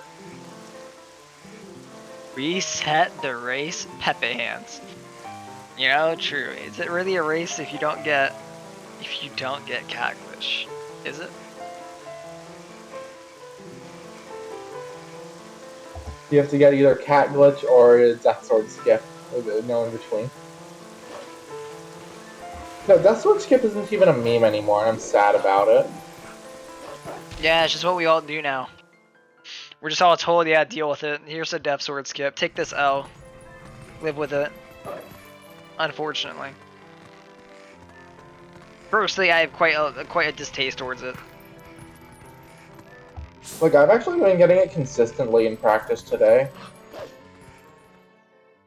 I currently have it at a 1 in 3. Like, I get it 1 out of 3 times right now, which isn't the greatest. I just like that it seems like it's very, like, it can be very unfun at times. DSS is definitely its own thing.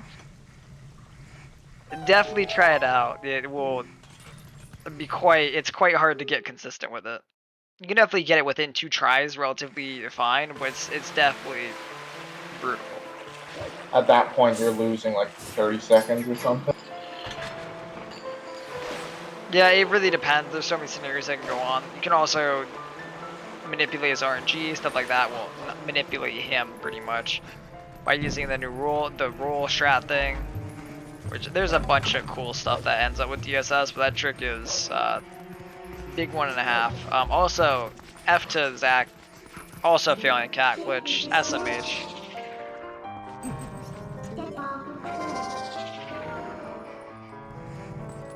Yeah, when that was discovered, I figured people are just gonna be getting that all the time, but it's actually pretty uncommon to see it successful.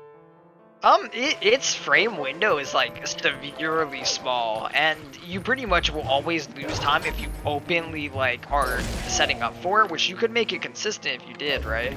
But the problem is you're gonna just lose the 2 seconds you were gonna gain from it anyway if you put it into setting it up, right?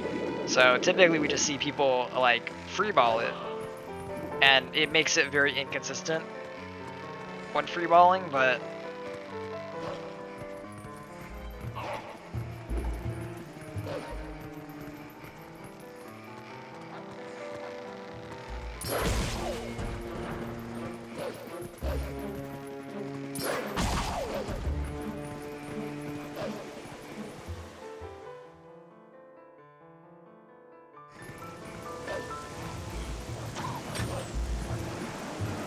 no, it's still inconsistent. If we're talking about cat glitch, yeah, cat glitch is inconsistent for everyone. I literally have seen like random runners get it more than some of the top runners. It's just one of those tricks.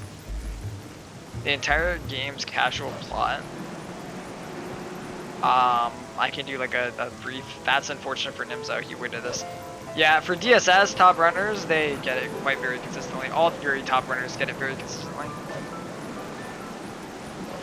I think Okay, so Nimzo's even, basically like, Link wakes up one day, and then he goes to Ordon's bridge, and then he falls into the void, and then he wakes up with the sword and shield, so he jumps into the Twilight. Wait a second.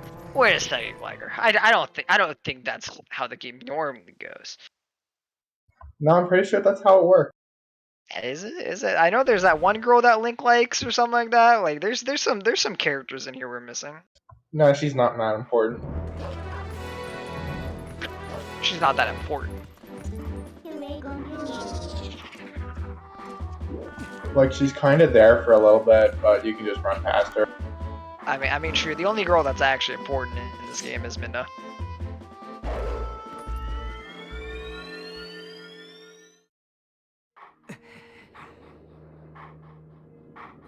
Well, I mean, Zelda's kind of important in an RNG way. No, that's Ganon in Zelda's body. Well, then you need Zelda to hit Ganon on horseback, and that never works out. True. You know, true. She is the horseback one though. She is very much the.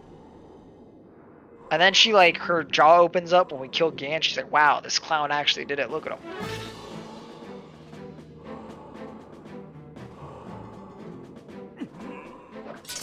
I mean, TP's general lore is that like whatever the sages try and kill Ganondorf, it doesn't work. Ganondorf ends up going into the Twilight realm, helps Zant out, gets some powers. ECT. Zant takes over the Twilight realm. Curses Midna. F to Zach. No. Zach just brawl tripped. That bridge is so glitchy. Following that though, after the whole Ganondorf thing, I'm trying to think.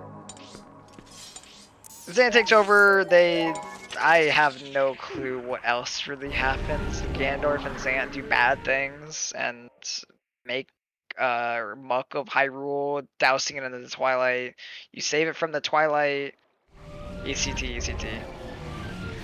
Yeah, like after they invade with the Twilight, I'm not exactly sure what Ganondorf's goal is, because he doesn't do anything else. He kind of just vibes for a little. He's kind of like, I want to see what Link does here. He just like lets him wait. It was like he was playing chess. He's like, I made my move. Now you go.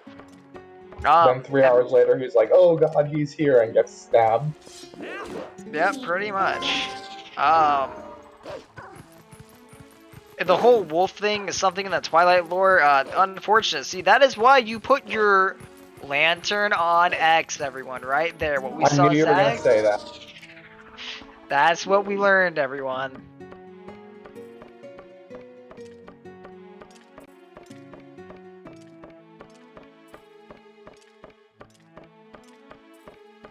We all learned right here. Zach just helped provide factual knowledge on it. And as I say that, Nimzo and Zach have lantern on what? As is correct. No. Nimzo's lantern ambidextrous. You forgot about that. I mean, isn't everyone lantern ambidextrous? No. Game is unplayable with it on. Nah, actually, I think most people are pretty good with switching. I know the big ones that people can't take is Claw Shot and Boomerang seem to be like people really like having them on the ready. The certain buttons, you know. I'm used to having my Boomerang on X and my Claw Shot on Y. Yeah, me too. But like Boomerang on X is the one I tend not to give up. But even that, I have one spot in all dungeons where I give it up.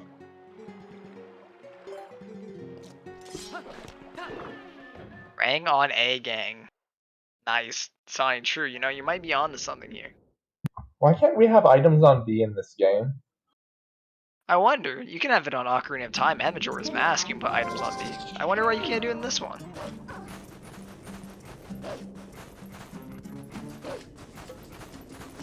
X-Climbs. Where you at? I'm right here, Cross. Represent. Like Nimzo can still RBA spinner and get world record here. Reverse bottle adventure is spinner, true. He does have exactly 0 spinners right now. Or I mean 0 bottles, my bad. X, Claw, Y, Rang. Are you okay? Oh wait, you said X for Claw? What is wrong with you, Claw? Alright, you know. Alright, I'm sorry.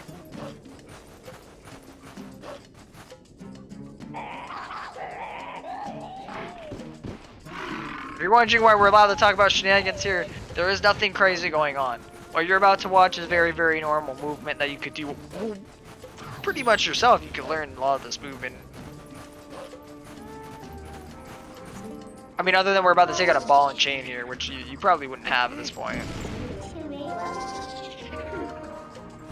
Firstly, I put Midna on X. I think that helps with map glitch, I'm not gonna lie. Nimzo is stuck. There we go. Good job. I did not know you could see up to fix that when you're stuck like that. That's crazy. That's some good thinking right there, Nimzo.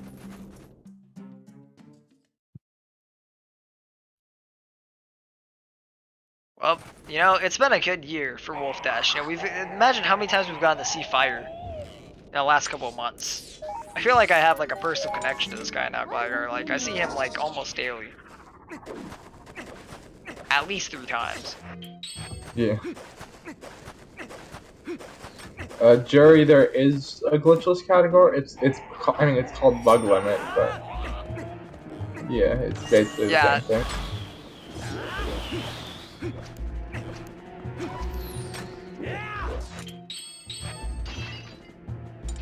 Why is there no spiritual Super Saiyan? Pepe hands.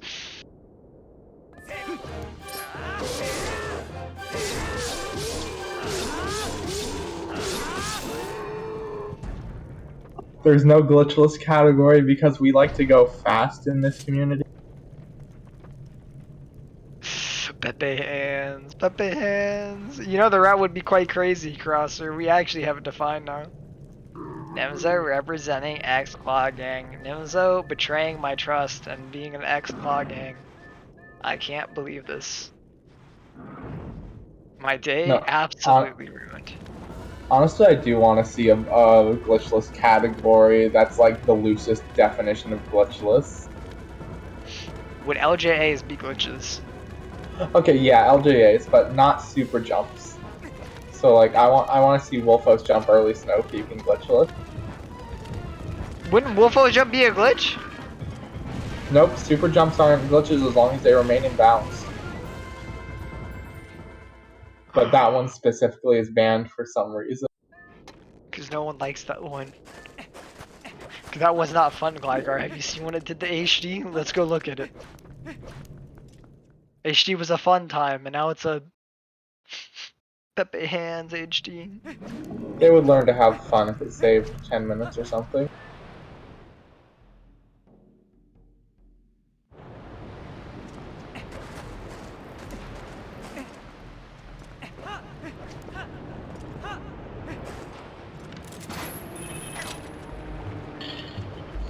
I'm surprised that claw shot on the chain worked for Nimzo.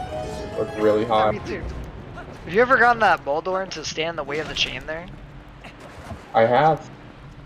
That's my favorite thing, is when you lose time to that Boldorn, just like being right in front of it, so you can't claw it. You just get the smile out. We just saw Zach do some new thing where you, instead of doing the spin attack, you walk up forward. It saves a questionable amount of time, depending on how quickly you do it. It can lose you quite an extremely questionable amount of time. Zach almost dying to King Volvin 3. It's okay, it's okay. You just wanted to make it, you just want to tense our hearts up a little bit.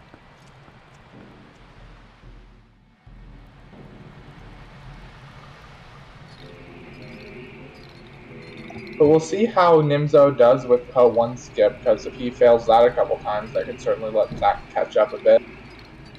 Nah, hopefully with where they are, we see Zach and Nimzo pretty much get these immediately. It'd be a rare occurrence. It would be quite the occurrence to see Nimzo mess up P1 here. But we will see.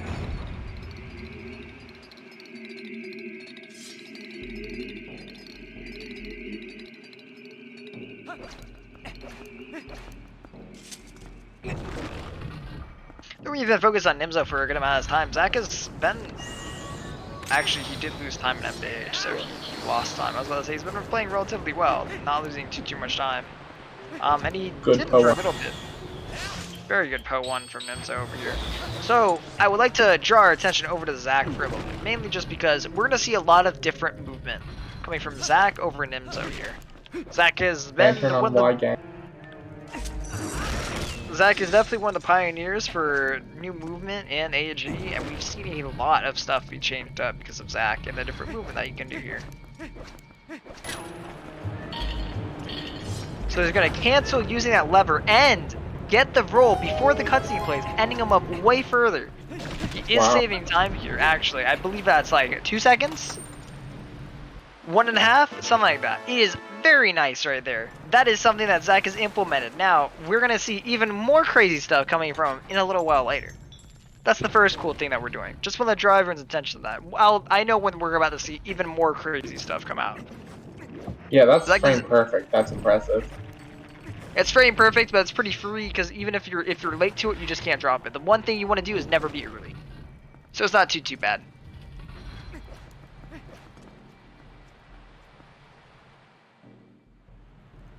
And we're seeing the new Dean strat and the new movement that Zach's been trying to implement. He actually got 2 circles. Is he gonna go for it? He did go for it again.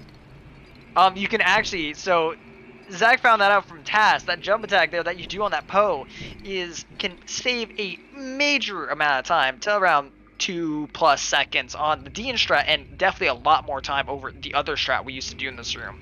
This room has sped up quite astronomically from what it used to be. But it's also way harder than it used to be. Nah, let's be, I mean, you kinda. I mean, the whole jump attacking the one Poe is really not that bad. If you get the weirder RNG, it's a bit different, but you know. You know, Zach did have both wall arms attack him there. He did get through it. Yo, thank you for the good luck, Deesh. I hope if the runners are listening, Deesh gives you a good luck. I'd like to point out here that both runners have Lantern on Y.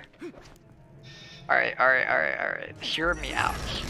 We all put Lantern on Y here. This is the one dungeon where it's mandatory to be on Y. Everywhere I put else, Lantern on X in this dungeon. Every time. I prefer Ball and Chain on Y.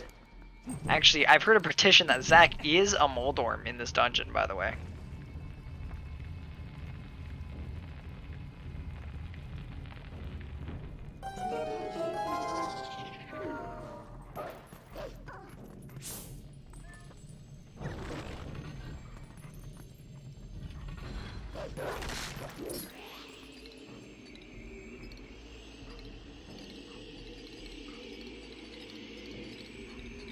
Nimzo, you need that ruby, buddy. Did Nimzo skip the ruby chest? I wasn't watching him do it, but I'm pretty sure he skipped the ruby chest. Good stuff, Nimzo. Smile. For the first time, Nimzo skipped that ruby chest. I take that as a compliment for all the times that you've had the money and not skipped it.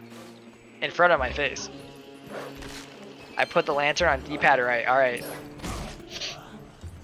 I respect it. Zach got the quick Poe thing. Let's fucking go. Zach, that is going to save him some time on Nimzo. Zach is kind of carving back time on Nimzo in this dungeon. We talked about it beforehand, but he is kind of just like slowly clawing back time here and there. Something funny, if you kill the Poe right up against the door like that, sniffing it from the right angle will clip you out of bounds. I just had that in practice earlier.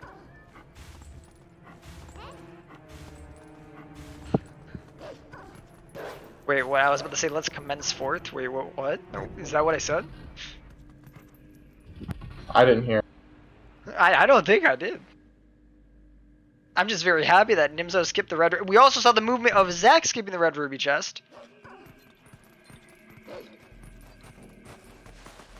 Fog. They were in the same room again for a second. Wait, Deesh, I'm very confused. What did I... You said let us before you corrected yourself and said let's. Oh. Oh, I guess as opposed to let's go, let us commence forth. I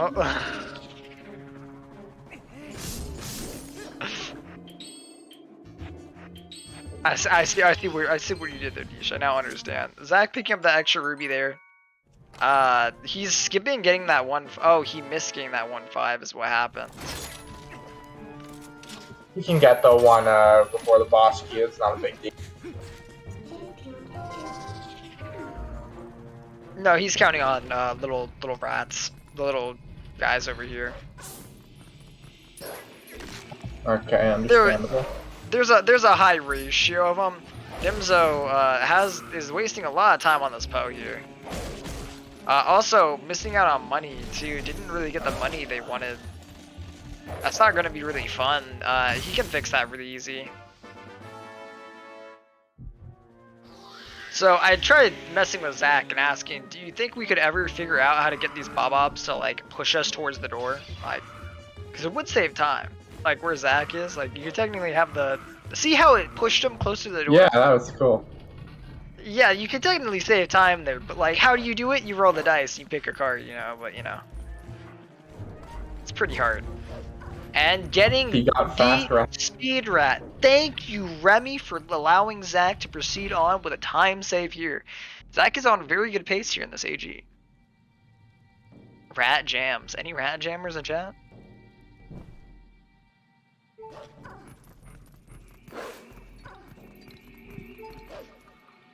About a Poe behind Zach, but still has a chance to catch up.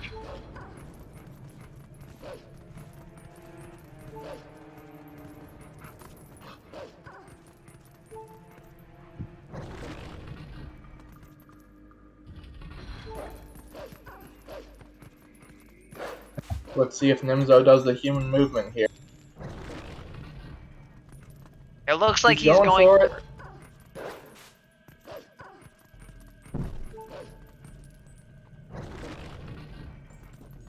Good side hop there.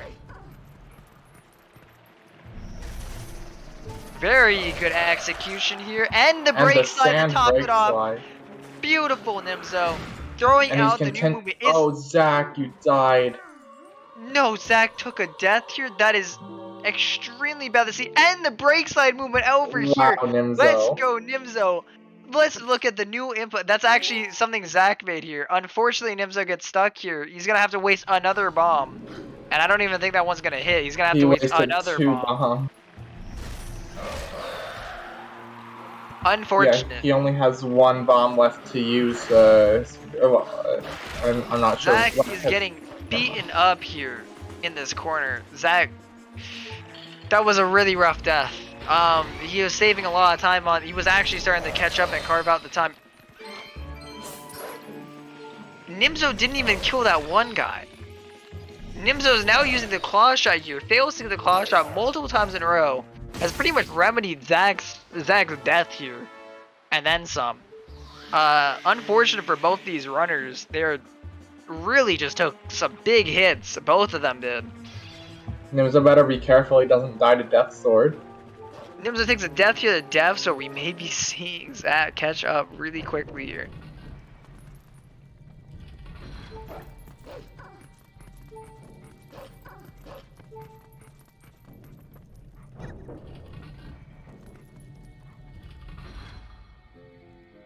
I mean, it's quite rare to see one of these runners take an L with a Death Sword in terms of hit. After that wolf segment, you're pretty much set. Oh, and you do get the heart for there. DSS. Alright, everything's looking good for Death Sword skip. Very good execution there.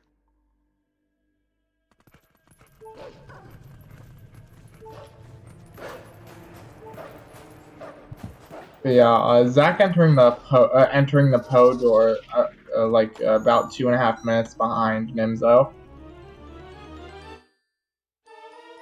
But he'll probably have the next section a little cleaner. I mean, he already started with a bonk, you know, like that's unfortunate to see. Zach, the creator of a lot of these extra new movements here, we see a very clean side hop that we found out is a lot easier than the other one. The other movement here, and he slips and does not get this. Unfortunate for Zach. Now he slides over and is going to get the brake slide. Very good movement here. We're going to see the next brake slide movement being added in, just like we do with Nimzo, and Zach's going to sprinkle in an extra brake slide later on. Doesn't jump up there perfectly. It's okay, that's not too bad. That's very good brake slide. He can save time on Nimzo here with these bomb places.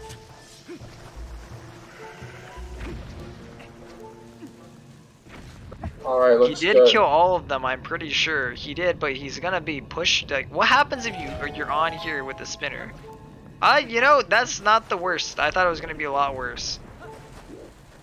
And brake slide movement to save time. Good stuff to Zach.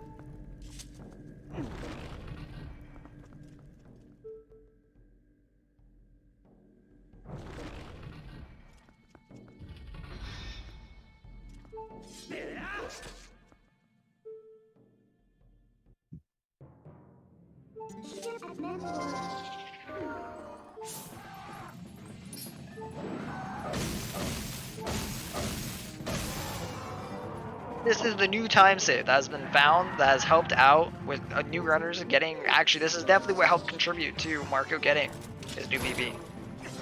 Definitely not the only reason he got his PP. He worked really hard and grinded for that, but this is definitely one of the helpers to getting it. Movement looks hype. That's all get out. AG went from kind of the one. It's now crazy how much movement you can do in AG. Alright, both got first try death swords. Let's go. Here, I'll be right back, like, alright? BRB? Okay.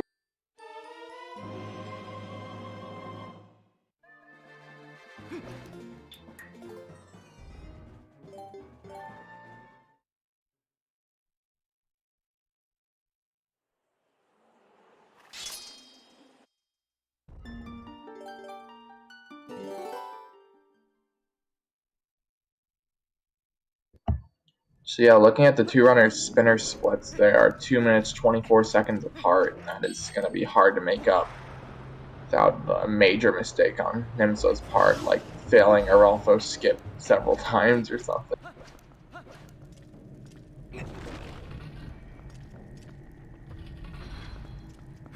Or getting trolled by Stallard a little bit.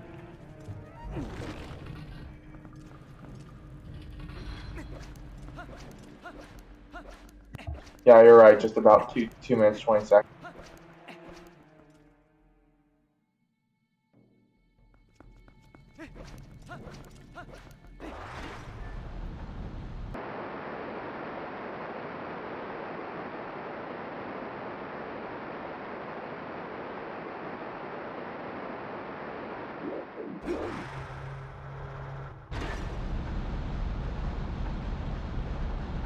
We'll see if Nimzo will get the quick hit in Stallard Phase 2. Not expecting him to miss it, but if he does, that's a major time loss.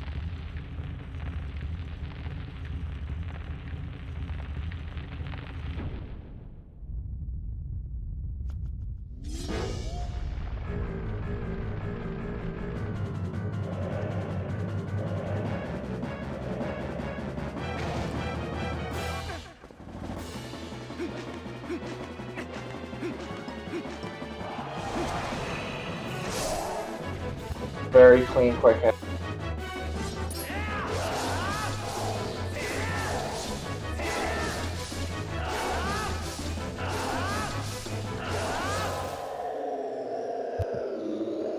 I know Zach goes for counterclockwise quick spins on Stallard, so that should save him some time back.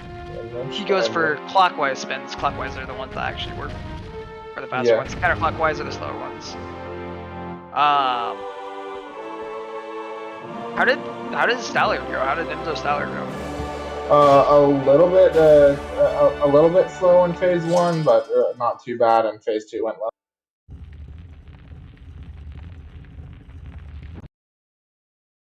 We jam. No mods, no ban.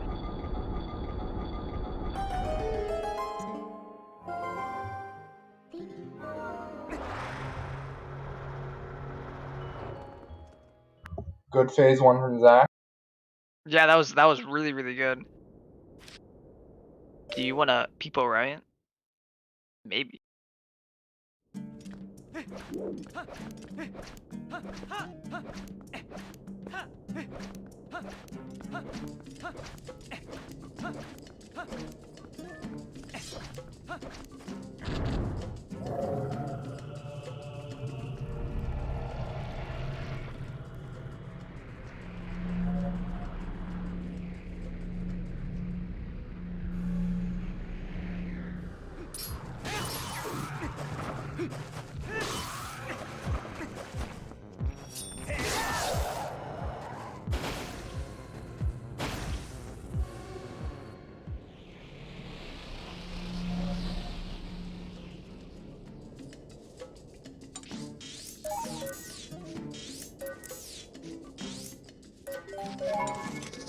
We have Zach going to he just needs to get this early knockdown. Everything will be good, hopefully.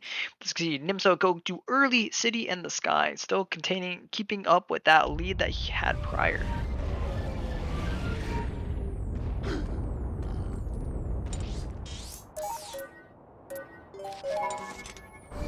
Those clockwise quick spins up so fast.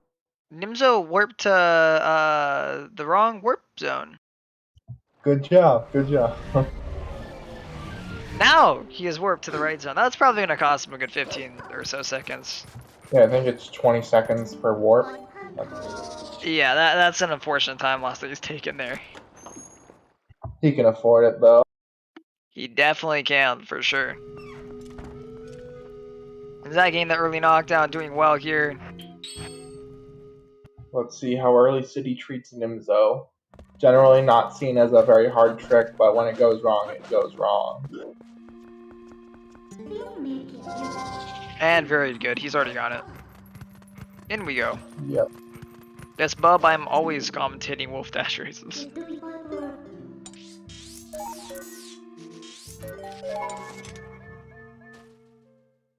Good job, the Nimzo. You know, if we had an easy way to warp away that can without map warping, imagine the amount of time we could save in this run. Yeah, it's like 2 minutes. It would be very huge time save if we could figure out a way to do that. Unfortunately, we can't. And no more Gorge Voids, which is another plus. Alright, we skip Ruby Roll and Gorge Void, won't we? And thank you, Archangel. I do my best.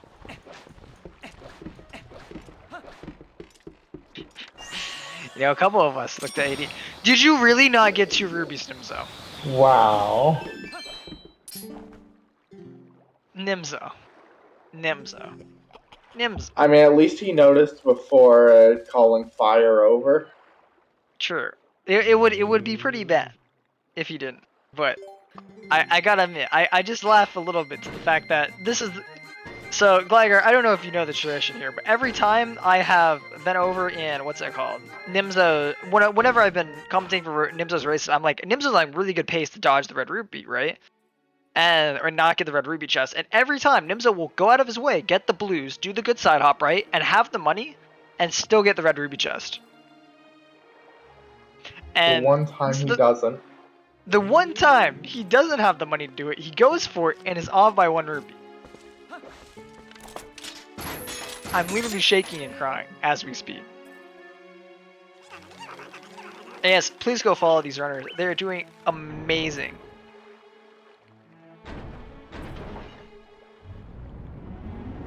These runners giving us a very good presentation of The Legend of Zelda Twilight Princess out here.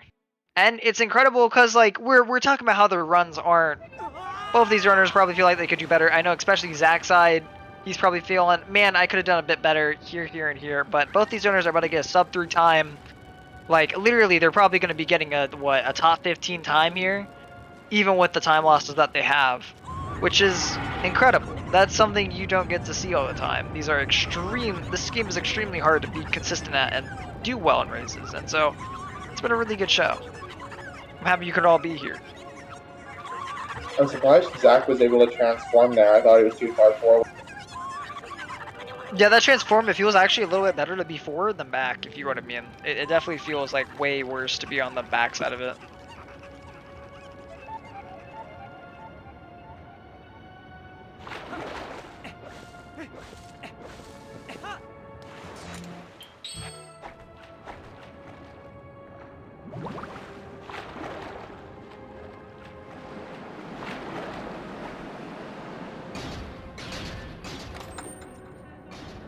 Nimzo getting safety bombs here. This is very smart of him, because I think he wasted an extra one. Like, he just was low on bombs.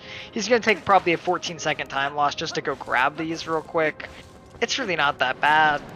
And if you're new to this game, it is definitely a give or take. I don't know if I've ever seen the timings on it. I just heard 15, over 15, 14 on it. Unfortunately, he's got an arm sheet by the winds. It's definitely worth it if you're. Oh, that's a little bit rough.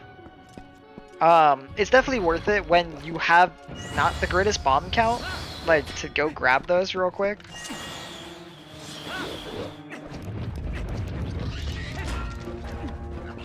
Hits that Helmasaur so the Helmasaur doesn't hit him here. And looks like he skipped the fan trigger successfully. Nimzo's splits are very fine right now. He had to skip a bunch because of the different route that he chose to go into. Because of missing Gorge Void. Opening up map instead of... funny D-pad right there. But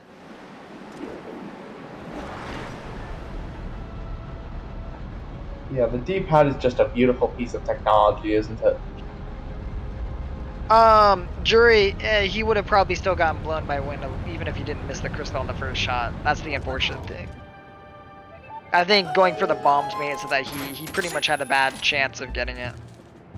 Or a high chance of not having it work out too well. D-pads, they're blessed, aren't they? GameCube, I feel like the GameCube controller is one of the most, like, it's probably my favorite controller out there, other than, I like the N64 controller, I know, hot topic. But GameCube definitely feels amazing. It just sucks that its D-pad sucks. If GameCube had a really good D-pad, imagine how good it would be as a controller.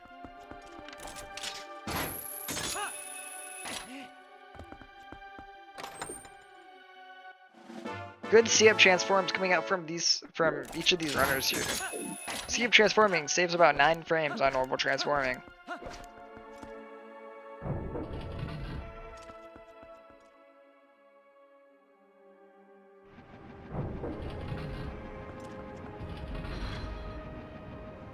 Where did Nimzo lose a min? Gorge voice. Not just. I think he means because he was here for the before the Gorge War stuff. General stuff. AG didn't go the great. That is a little rough, Nimzo. AG didn't go the greatest. The split for Morpheal, Nimzo lost a lot of time. He got a slow 3-bomb. He missed. He had a Helmasaur mess with him when trying to get the bomb chest after SBR. And he just burned about a minute on that split alone. That was pretty rough for him. Also, he warped to the wrong place before City. Yeah, he's done a couple of silly warps. AG had a lot of hiccups here and there. Though he did do the new movement and help showcase it off, while Zach also did the new movement, but... And safety bombs, thank you, Lucas. There was also safety bombs he had to go for because of how much he messed up in AG with bombs. Probably one of the more interesting time, like these runners haven't lost to like a lot of the major tricks. Unfortunately, it's just been small things that have really taken lots of time out of them. Zach has bled time in a lot of his splits this run. He started to really pick it up now in the second half. He's been doing it less, but definitely Desert and Spinner split was not good for him.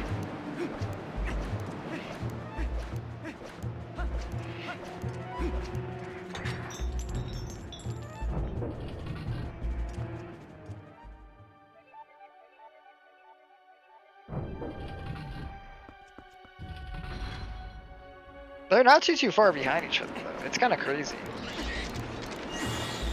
Yeah, this has actually gotten really close. It started to get a lot closer. Nimzo has definitely made the more hiccups in the later half. Zach is only it really 45 seconds? That's wow. Quite a comeback. I know Zach, or I mean I know Nimzo's made some hiccups, had to get the emergency bombs, all that stuff, but that's crazy to think. 45-second difference. Like, yeah, that's not just Nimzo's mistake. Zach has also been playing very well recently. This split after the spinner, he has played very good. He's been trying his best to make sure that he's catching up here and not bleeding more time to Nimzo. Good quick out JA over here. Yes, I count 48 seconds. That's wow.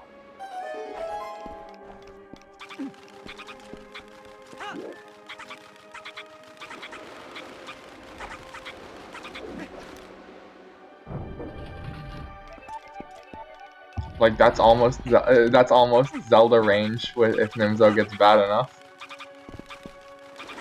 We could see some crazy. Zach's gonna be saving time in this room by doing that strat. That's just so funny. Yeah, it is pretty unique how that one works.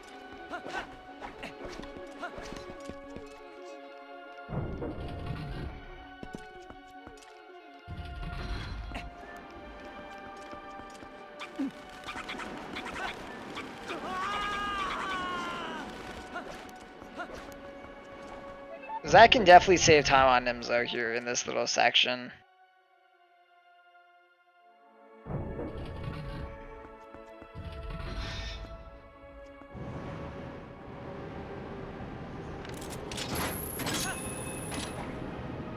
Yeah, it looks like Nimzo's lost about a minute and a half since, at least since leaving Arbiters.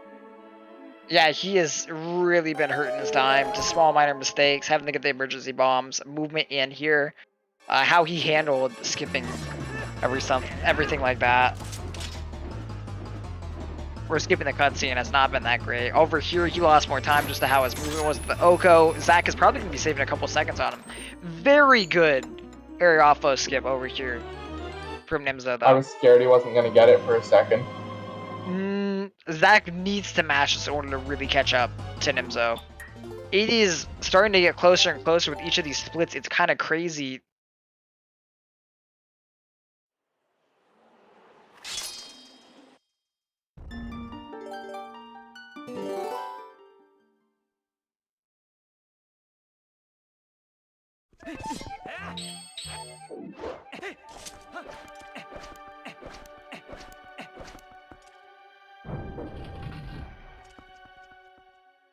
Good stuff. Zach, All right, give me a heart attack with this Arrow skip. That was a bit slower than Nimzo's, I'm pretty sure, but very good job to Zach too. Still getting that, saving time in the split, while Nimzo, on the contrary, is losing time on the split.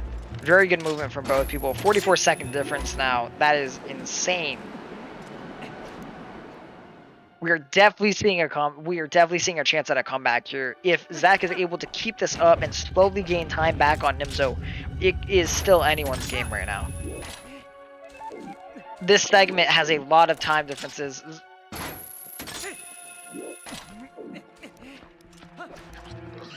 Just a heads up, Zach was messing with Fan Tower. Trust me, Fernan, I was the one to make him mess with Fan Tower, and he's not gonna be doing Taz Fan Tower. Imagine though, that's so, like, that's frame perfect or something. It is not that bad. It's position precise and aim precise, but it's not perfect. It's not that crazy out of the realm. He was able to get it consistently a good amount. It just only saves 0.3 of a second. It really is not that bad. Fernan. Are you referring to the one where you stand on top of the thing to get the medallion early? Yes. Yes. Wow. Yes, that one.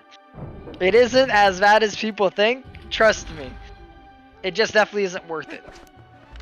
It's a lot harder, and if it was worth like 2 to 3 seconds, it would be done. But it's actually only worth a third of or 1/3 of a second, pretty much. And that's it. So it's not gonna get done by anyone. Now, if you could get a rotation early, you could actually save some seconds on it. Who's winning, son?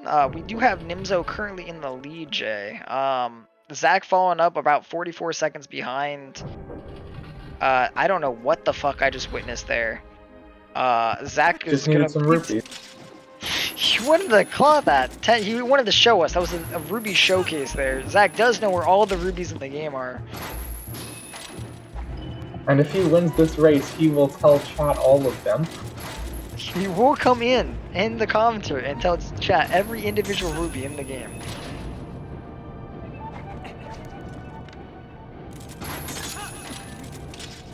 Nah, Jazz, he didn't have boots though. He had boomerang claw. He just hit it on accident. Here's where he equips boots back. Good fan Nice power stuff. by Nimzo. Very good stuff by Nimzo, you know. Zach, I don't know if you want to go for it and show everyone, but it would be quite funny if you He definitely wants to. I don't know. I don't know if he wants to, but it would be quite impressive if he does show off the top of Taz Fan Tower. I don't know if he knows how close he is to Nimzo, and he could just bail on the fact and go for swag strat, because it definitely is the swag strat of this game now, I guess. Like, you get some good rest, Yamu. Alright, he is not going for Taz Fan Tower. He is no longer going for, he's just taking the normal Fan Tower right here. I support your decision.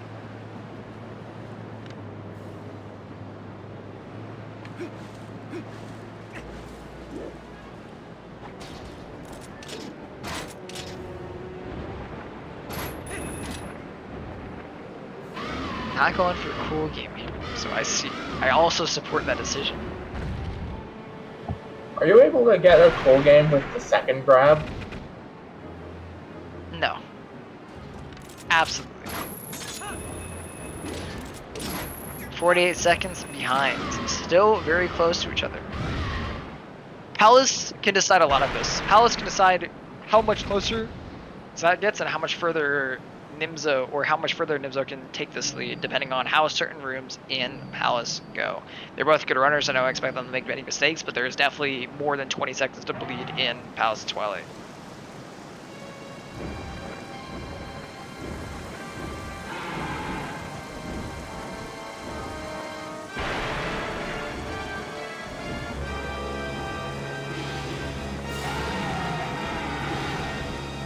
Well, everyone, we've only got about 45 minutes left in this race at the most, so. And Argarok is a very cutscene heavy boss. These runners aren't really gonna make a mistake here. It's literally just gonna be the time of cutscenes and cutscenes alone.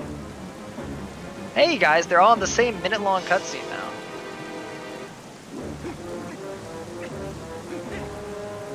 I mean, yes, we can talk about how Ether wrote a 420 on his disc and can now, you know, skip this cutscene.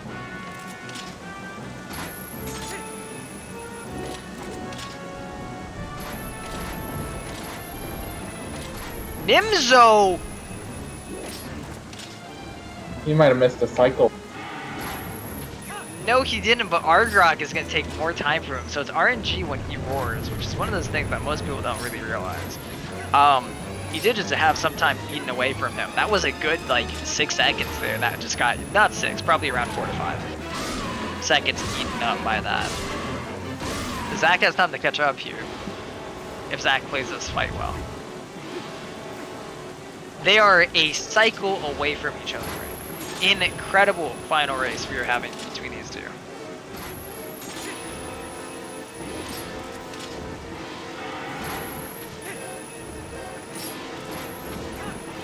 Zach getting very good claw shot hit here.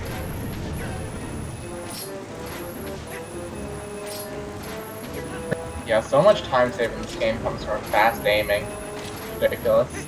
Nimzo taking a little bit more aim time there too. Unfortunate. Zach getting a bit quicker aim on that grab on Agro. We're seeing him get this gap a little bit closer and closer. How many seconds between them, we cannot tell, but it's probably hitting under 40 seconds. We're probably sitting at 38 or somewhere in there right now. Depends on how the rest of this fight goes. We'll see probably an Agro kill or the Void out after.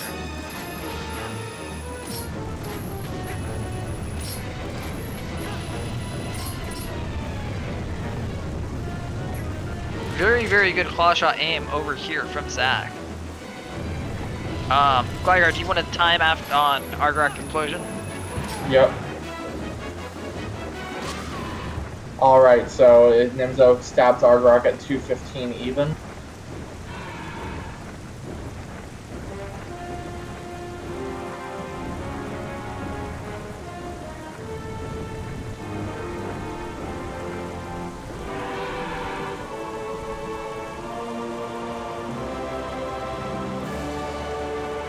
Sham, we're waiting for Zach here. Once he gets this, turn around. Dude, the other direction. Yes, this strat works both directions. If anyone was wondering in the chat. More of a gap between them than we realized, I guess. Dang, it is actually 44, yeah. So there's 44 seconds in between them. I'm wondering where that came from. Could that have been from Fan Tower or something like that? Because we know Zach messed up a bit of the movement. It's good to see that there are only 44 seconds. It's 41.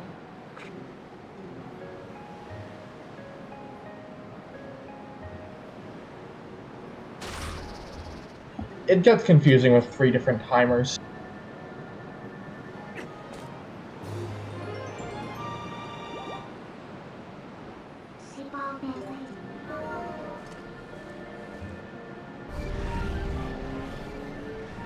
I'll take your word for it, Crosser. You only have 1 timer. Definitely will take. Yeah, actually, their timers are a little different, aren't they? Yeah, they are. It's 41 seconds. That is, yeah, there is 3 seconds between our timers, to be fair. That is 100% true.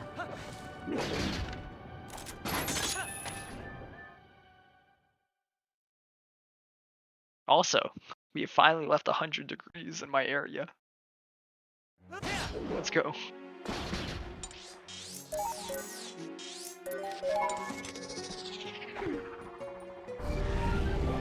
Wow, Zach saved a lot of time on his PB there. That means that he's a really nice PB there. Yeah, Lucas, it's a little bit of an L now.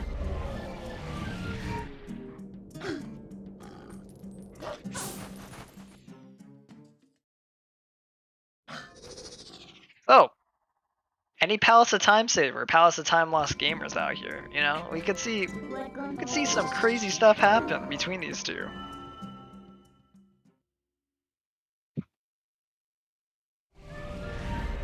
Yeah, neither runner has much to save here, but there's so much to lose.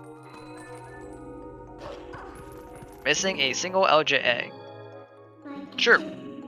I mean, definitely we're gonna see Zach paying attention a bit more to his LJAs here than did the first race.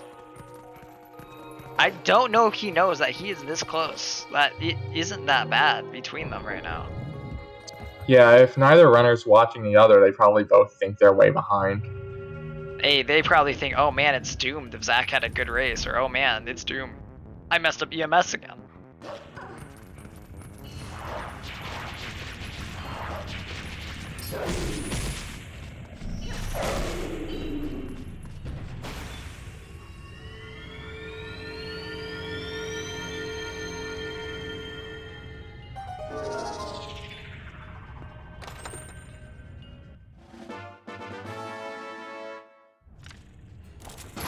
Very good movement out here from Zach. Zach using the camera to help him move there. See, these palaces are going to look literally very, very much the same. We are not going to see much difference here in Palace. Pretty much if you're at a high level, Palace is very similar. Less than a minute, Ellie. Less than a minute. 41 seconds last time we checked, but...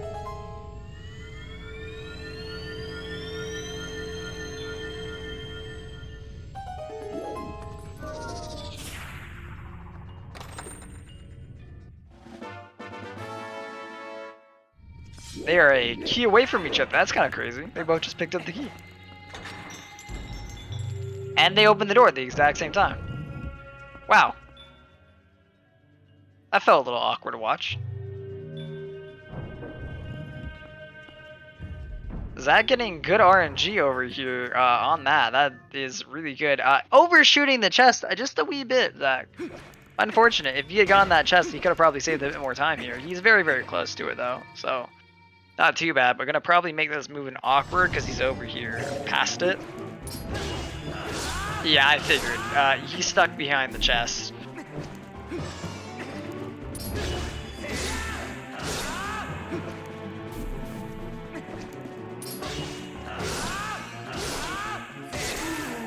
Good job, Nimzo, on getting that. Very good Zant there.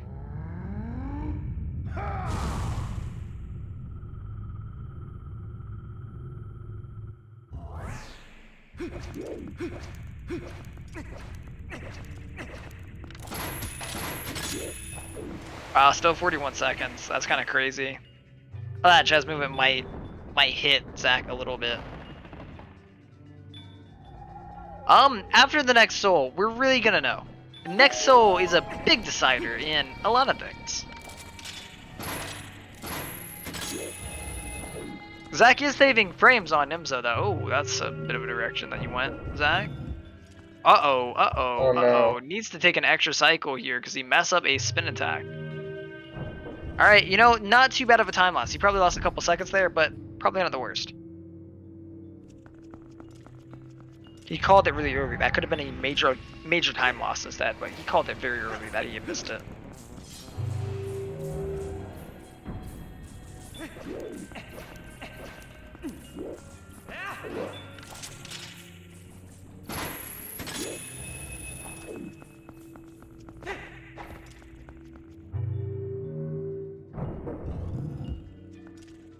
They're one overpaid Dark Knight away from each other. Very true.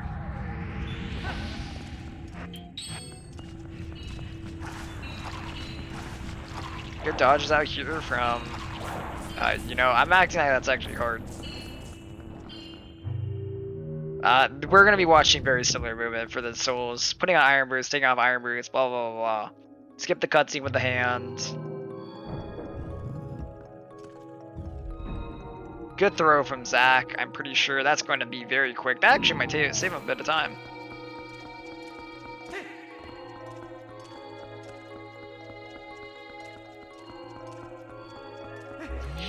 Zach was stuck to that wall, so he has to dodge these little squeebles. Good He's dodge. all good though. Unfortunate that he was too stuck to the pillar there to actually get anything off of the slide there, or the what is that called? Wait a second. It's L called slide. an L slide. There we go. I literally forgot. I was like, I literally was about to call it an item slide, and I was about to be like, that doesn't sound quite right. 51 this seconds room- apart. This room right here could really hurt either runner here.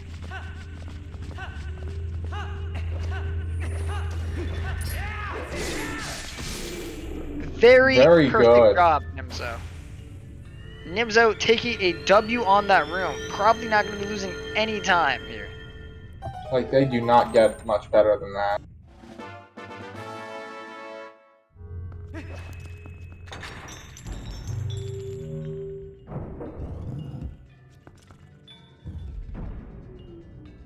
Into the next room Nimzo goes. Probably smiling with a big smile on his face, knowing that he had a good room. That room can burn a lot of time in runners little timers. Zach, that is a boomerang throw and not a it's okay because he doesn't really have to worry because of how this goes. Very good sequence of auto rolls all the way over. Very Nice. close to Nimzo. It's probably tying it to maybe being a little bit behind. Great job, Zach, even though you kind of threw the boomerang, which is a little funny. Luckily, that probably won't be losing him any time. Yeah, since everything's cycle-based anyway. Yeah, it's all cycle based, and I think his rolls were better there, but he had the weight on the jump spin, but it's also closer. Like,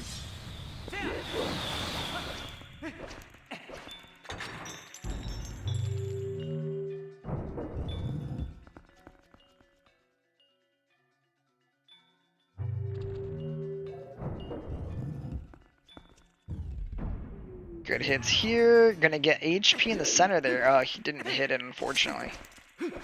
Good job on that. Gonna see up transform. Go for this claw. This will help him keep pace with Nimzo right here. Good job. Both are going to literally be with lining up with each other on that. Next Zant fight. Over from Nimzo.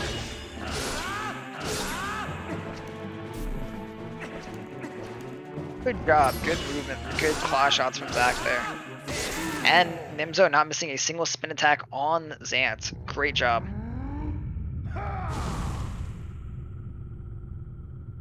Good LJA. I like that position setup for the LJA. I haven't seen that one. What, rolling down left? It's a notch Yep. down left over to it. It's very, very nice and free. Yeah, I didn't know that.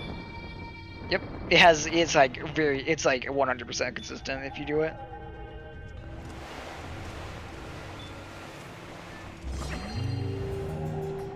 One enters Zant fight, one leaves Zant fight. Good thing it wasn't any enemies being spawned there. Zach doesn't have to worry about that. Zant spawning right next to him. That's actually really good RNG. Wow. This one a bit further away, but since Nimzo had a lot further away. And getting all the quick spins, good. 54 seconds difference. We could definitely see Zach gain back some of that time, just the RNG that he got on Zant. That literally was surprising how close that probably surprised Zach. Nimzo taking a dive here.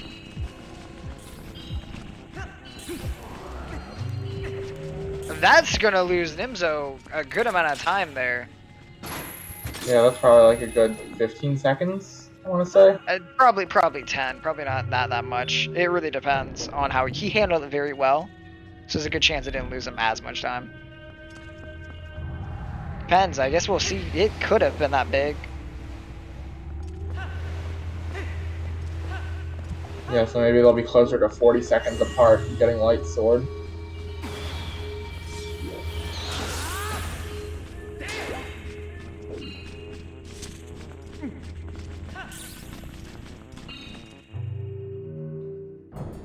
Zach does this perfect. He will definitely be saving time over here. Nimzo just took too tight of rolls there.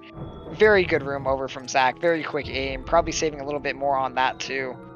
A room difference between each other. Good throw from Nimzo on the 1-frame throw.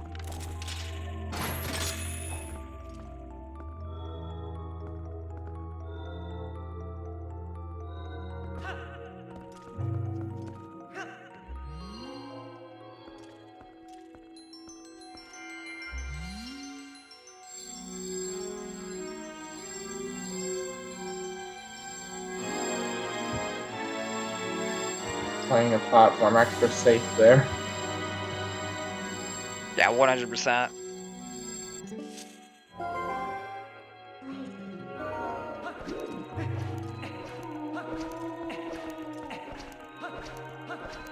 Unfortunately, did not get that throw there, but is going to do the B attack. Yo, Zach, you need to hit this aim here. Good job. Yeah, that's tricky. Yeah, having that aim over there definitely hits him a bit more. Were you paying attention to when Nimzo split for light sword? Nimzo splits on the ball entering, so it is hard to tell. Yeah, I know the midna text ended at 52.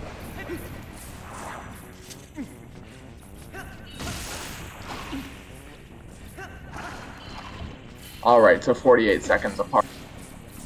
48, that's pretty good.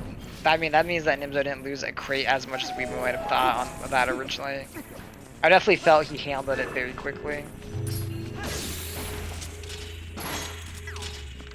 No heart there, that is rough. Nimzo wants that heart. Nimzo really wants the heart there. Yeah, he's going into the next room with one. He's not going to have enough HP to do some of the quicker strats there. Unless he knows some of the backups. Missing a Xant head there. Both runners in same room here. Alright, he got the heart. That's good. That's going to be nice for him. Good job to Zach on getting those throws. I believe that should be both of them. Yes, great job, Zach. Double delayed throws. Good job. That's what you want in this room. As soon as you miss one of those throws, you're losing 10 seconds at least, because those mini Shadow Wish are going to screw you up. Zach at full HP on contrary, with 5 hearts too. He's got a safer version of Palace he can do. Just because he has the extra heart to mitigate any little mistakes that he might make, followed by being full HP here is really, really nice. Nice timing on that. He literally lines himself up after that spin attack.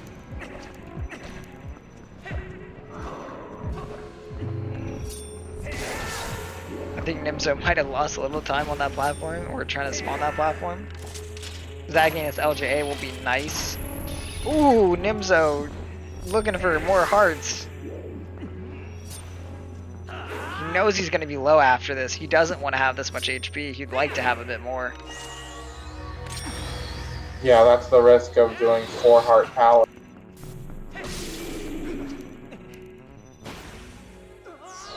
Very good timing there with Nimzo on when on letting go after the head there. Good job, Zach. I think you'll be saving time on getting that literally immediately.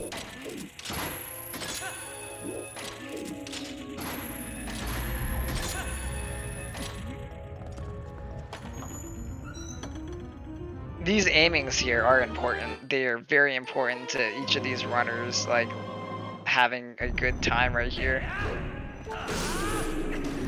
Zach isn't going to be able to do the LJA mainly because of the bird, so he'll lose a little bit to Nimzo, I'm pretty sure. Wow, that side hop very definitely. Early side hop. Yeah, I hope he didn't mess up there. Alright, he's, he's, he's, he's, he's, he's, he's, he's, he's, he's, he's, he's, he's, he's good. good. Good job. He actually gets the aiming. It was a bit slow, but it should be fine as long as he matches the aim up here.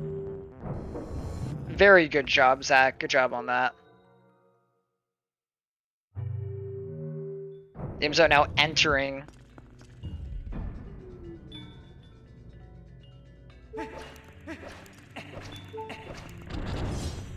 Ooh, very close to messing that up.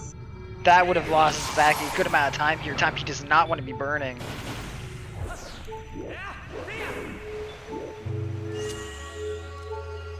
Nimzo having a very clean middle section of Palace here. Doing a interesting setup to make sure that he's getting this early platform.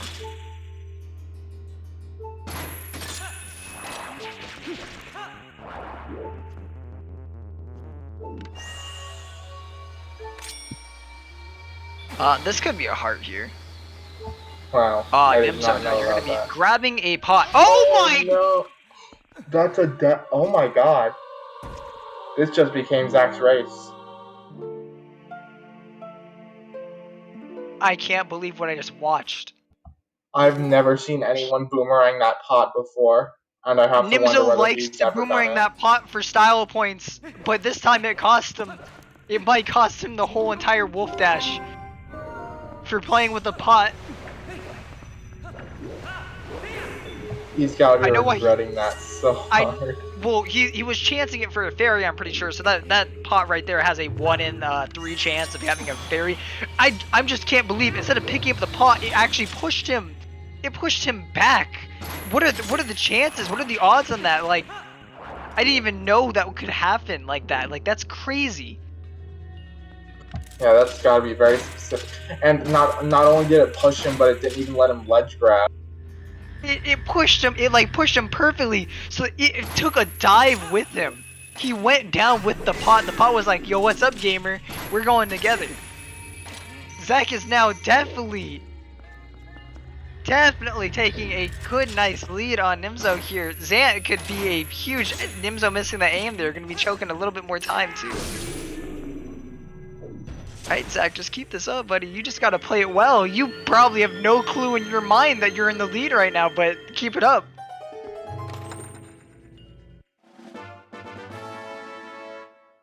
They are 16 seconds apart.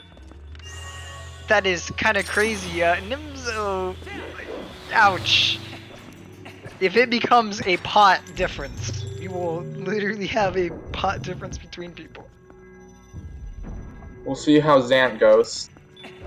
Zant can definitely tie that time back depending on how,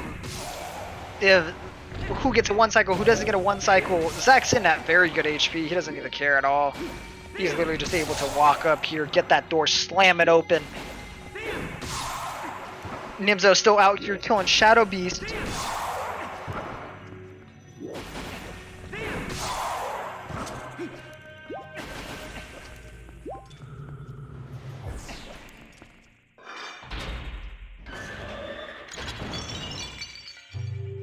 I just can't believe that pot.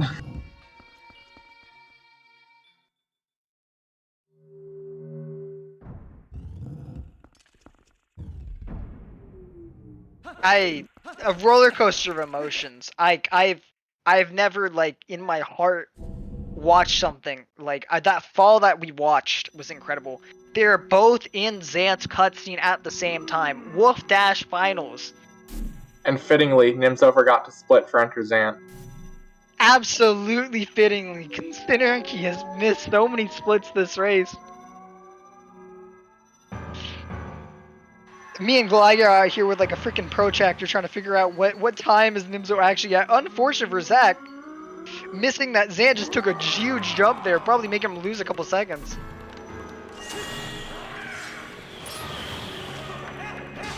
I don't think that's ever been seen before, period.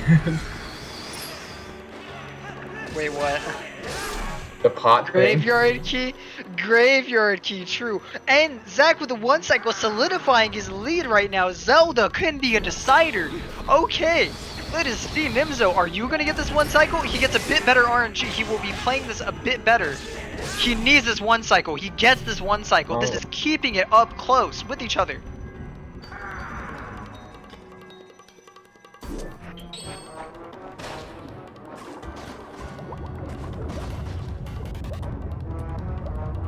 Alright, Zach, playing it, come on. Good. You know, get your air. Live it, No swim a rocket little. link. Good job. Have a fun time, you know, you're in the water, you get to do whatever you want. They are both in the same phases of Zan. This is the freestyle swimming section of the run. Zach, I think that might be a little early for you to go towards that Zan head, but do you know it worked? That's kind of crazy. He's also switched which buttons. He had iron boots and claw shots on. He's literally ambidextrous on them.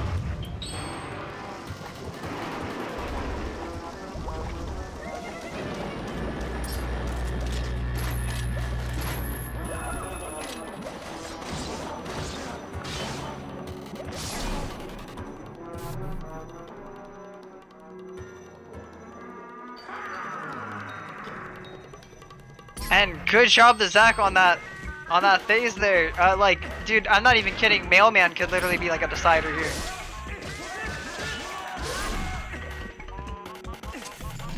When Mailman ends up being your biggest decider, that could be crazy.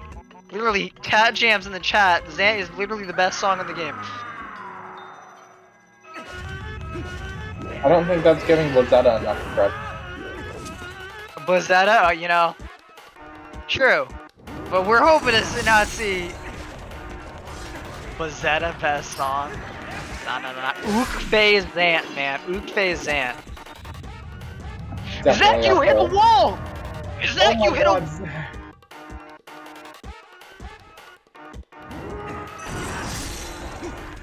This is so close.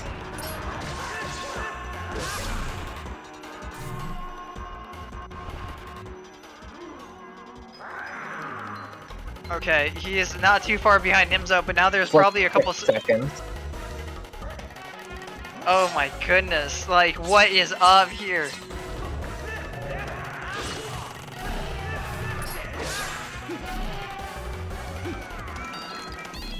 Nimzo gets the dodge. They're really good at following the script. Oh, but he missed. Okay, and they hit at the same time! Oh my There are goodness! frames apart.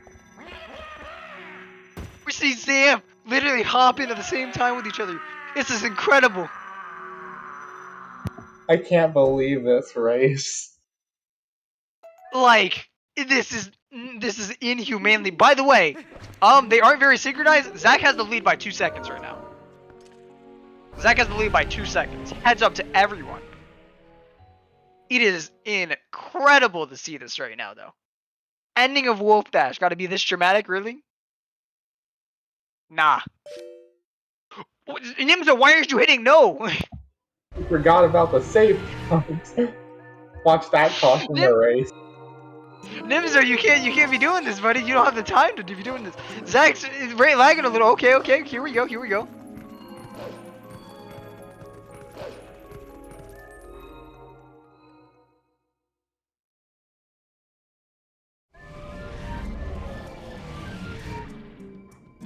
Nimzo will never forget about the time he died to throwing a boomerang at that pot. He will never forget this day. What happened in Palace? Nimzo died to boomerang a pot that threw him off a platform that killed him. Like, this is one of the most intense races we could have right now.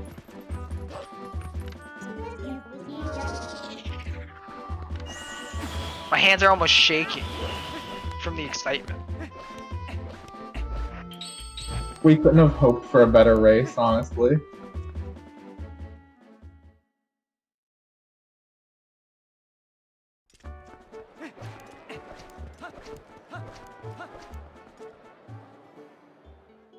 Yo, is that lagging for you? Oh no, I paused this thing. Oh, LMAO, I'm just bad.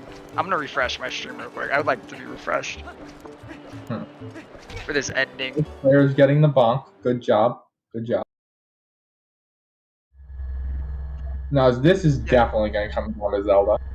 Yeah. Unless someone makes we have a couple time saves here, a couple time losses here and there. Biggest thing in here is Zelda. Zelda can really make a difference in this end game.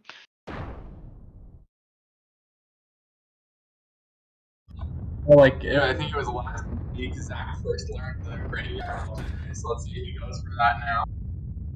I don't think anyone's about to go for the graveyard. No, but that would be very fun. At that point, why wouldn't you be a Norgor gamer?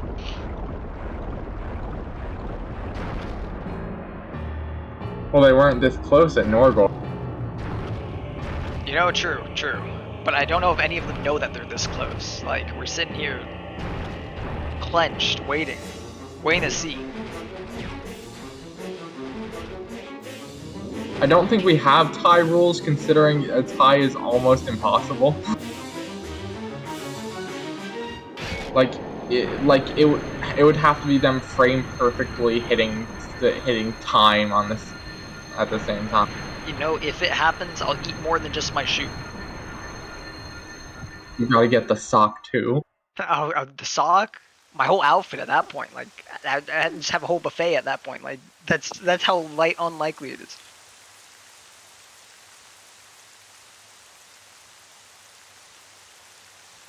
How much is generally left in the run?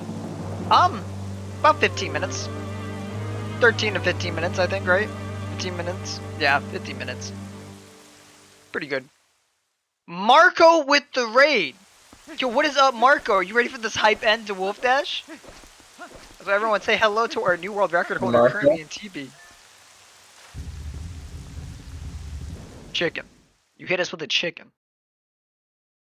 Marco, you're never gonna believe how this race went. I'm still in shock. The pot that changed it all. The little pot that could.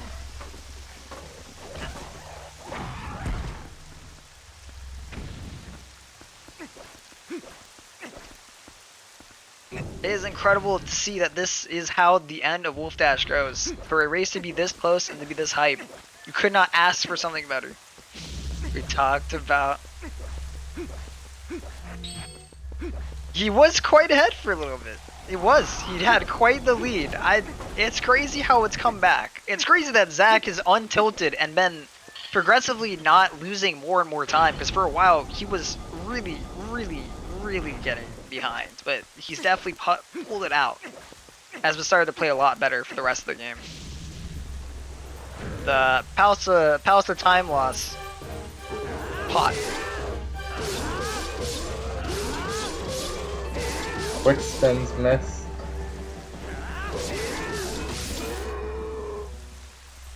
Zach giving the lead back up again. They're actually probably even more even now since Zach's timer is ahead. Oh wait, does that mean that Nimzo's is? No. I'm like No, going Nimzo's crazy. more in the lead. Yeah, that means Nimzo's more in the lead.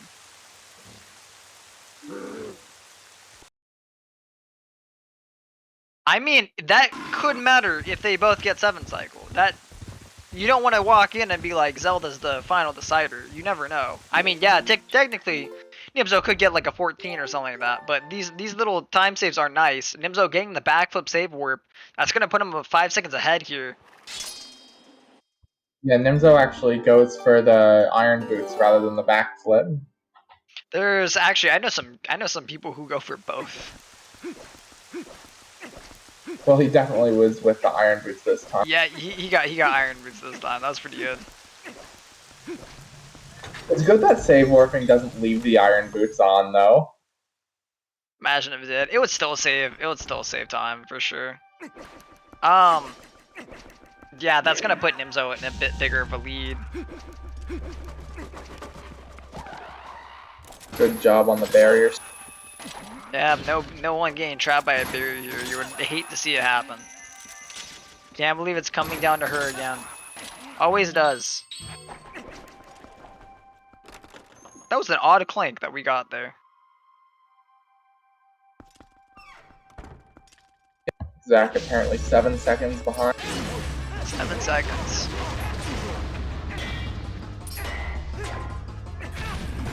You know, Oh, like, but I enjoy losing that time in the dark? I enjoy this. Nimzo losing time and Zach taking the lead again. Overpaid dark nuts. They really can ruin your day.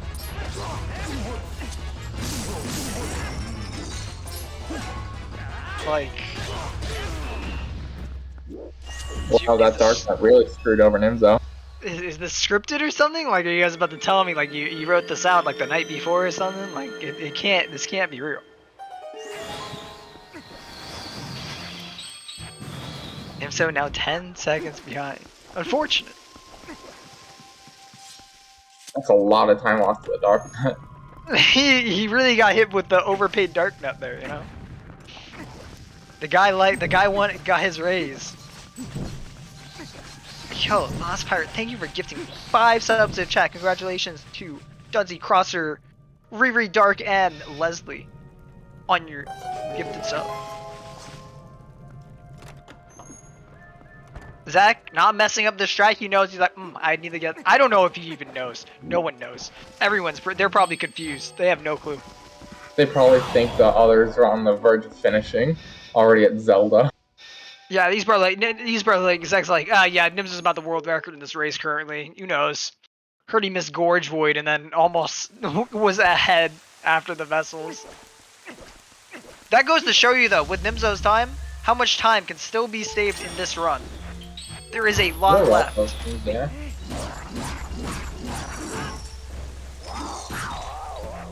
And Nimzo. Nimzo prepping up the spinner here already. That's a really early area to put spinner. Oh, that's really smart actually, because you're waiting. That's super duper smart to L target and... Alright, Zach.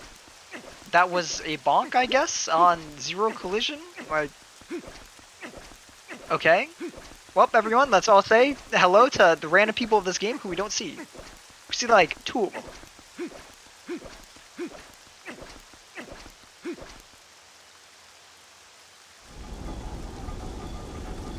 While you were on your adventure, Ashley went to go on mines and got the bow.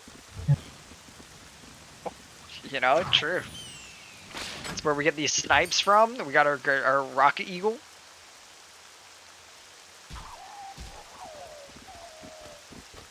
The D&D party. I don't even know what the eagle guys. Oh wait, that's Russell. Yo, Who's thank the you, eagle JD. Thank you for being here. In Ordon.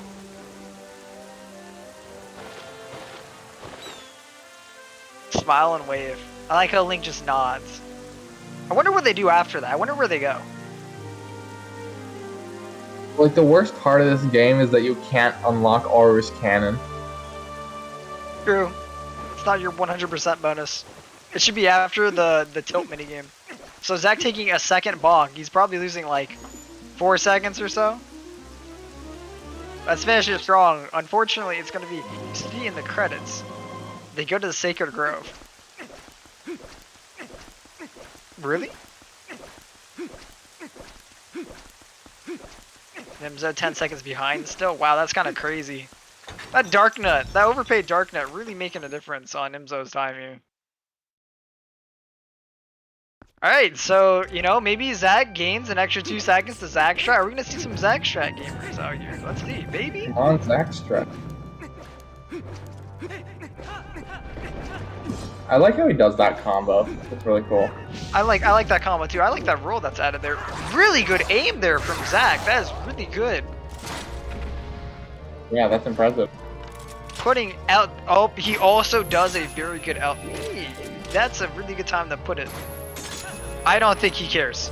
He is not going for Zach strat. Yo, Zach, you just gotta kill him. Like, you just gotta kill him and go. But he did lose some time there. They're more evened out now. Let's see what they're... He lost some extra time. They're not using the spinner movement. And they're like literally with each other.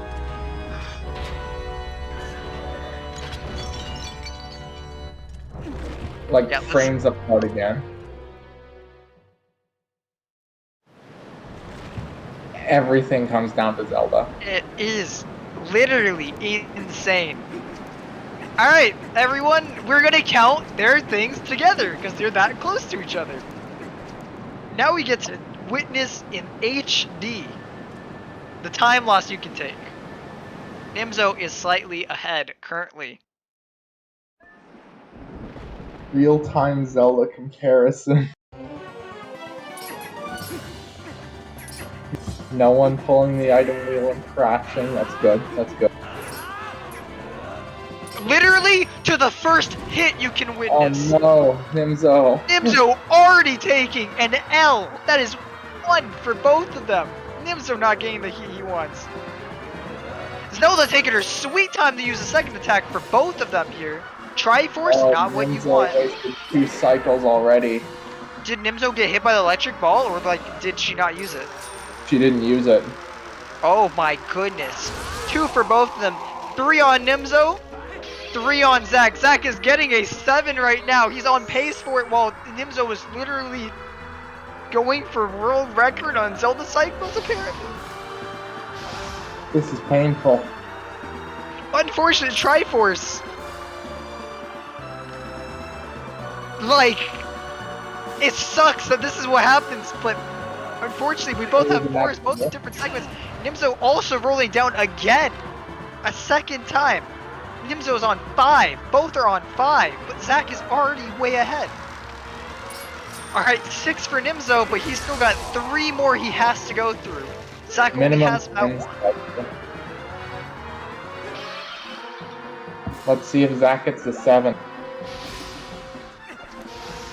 Unfortunate Triforce. Zach's Zelda is slow. Like, her attacks have been so slow, but he gets a slow-ass 7 cycle. Let us go, Zach. Zach taking the lead by a large margin. 8 on Nimzo. As you can see, the time in between the attacks, Nimzo has 8 while Zach just got a 7. That's how crazy that can be. Nimzo's now at 9. Yeah, something like that. Hopefully Zach does his Dark Beast correctly. You got this, Zach. You just gotta keep this up. Nimzo finally on his 10, getting out. What is happening with the cutscene? So glitchy. That should be recorded and tested for further knowledge. Yeah, we need a decomp on that. DB, are you in the chat?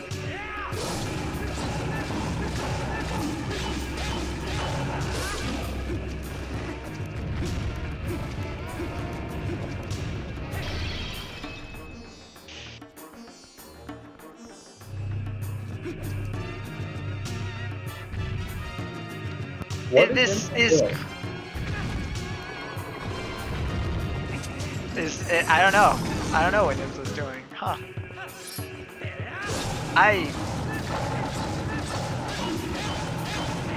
Go the fuck to bed already? Alright, you know, Pirate, that is true. That is true.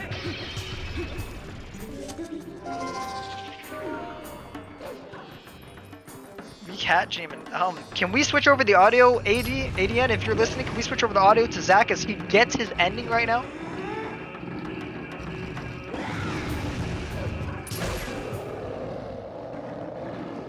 Theo Castle for the good luck.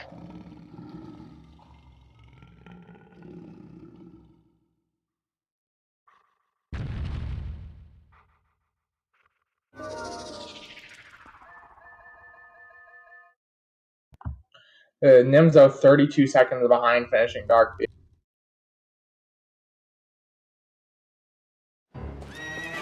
And Zach has finished Dark Lord. It's pretty much over. And with that, guys, we have the wrap up of Wolfdash. It's been a ride, a wild ride. Especially his last race. Like, I'm still shaking from what happened. Oh my goodness.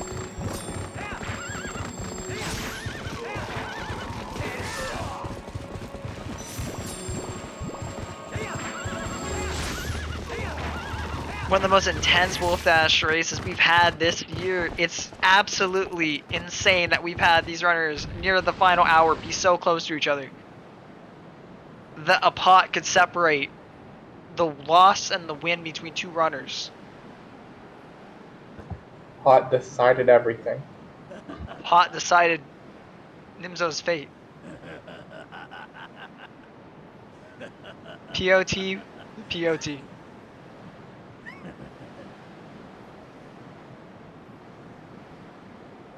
And a good Dark Lord. Does he put on Iron Boots? No, Iron Boots 256.39.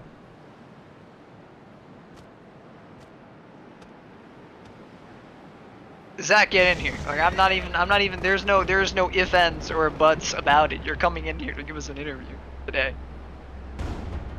I cannot believe it. GG to you, Zach. Amazing job on winning all of Wolfdash. Nimzo choking Dark Lord. Oh no. And GG to Nimzo too. GG.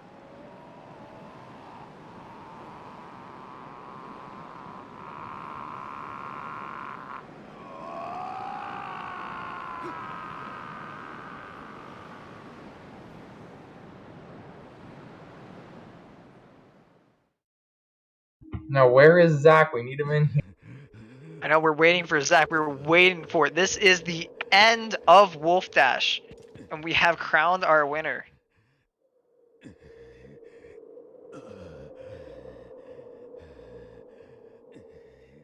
I'll have to DM Zach. Maybe Just just put tired. interview? Go to bed. No, this is definitely not. He goes to bed at like 2 a.m.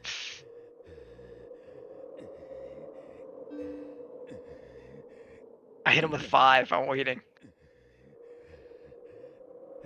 Absolutely insane ending for both of these runners. Should have made fantasy brackets. I had Zach taking the whole thing with Nimzo. Yes, he says yes. Hey, I win my channel points back. I bet everything on Zach winning this race.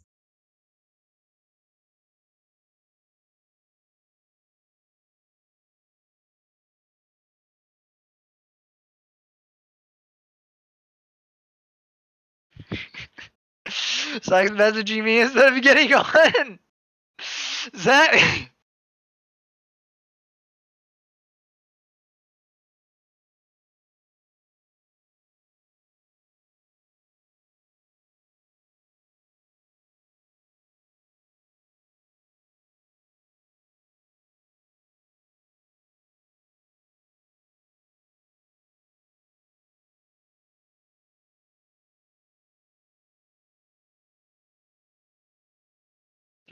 Like, Zach, stop. Zach.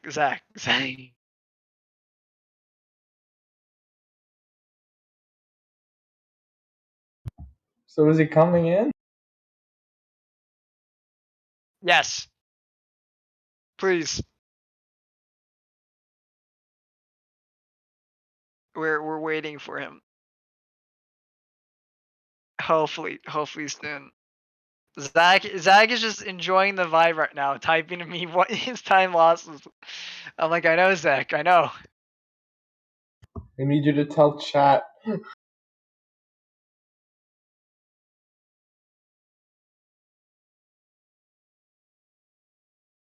I hope they still have the ending playing on ZSR. Like, that would be so hypey if we just had the end just playing all the way through.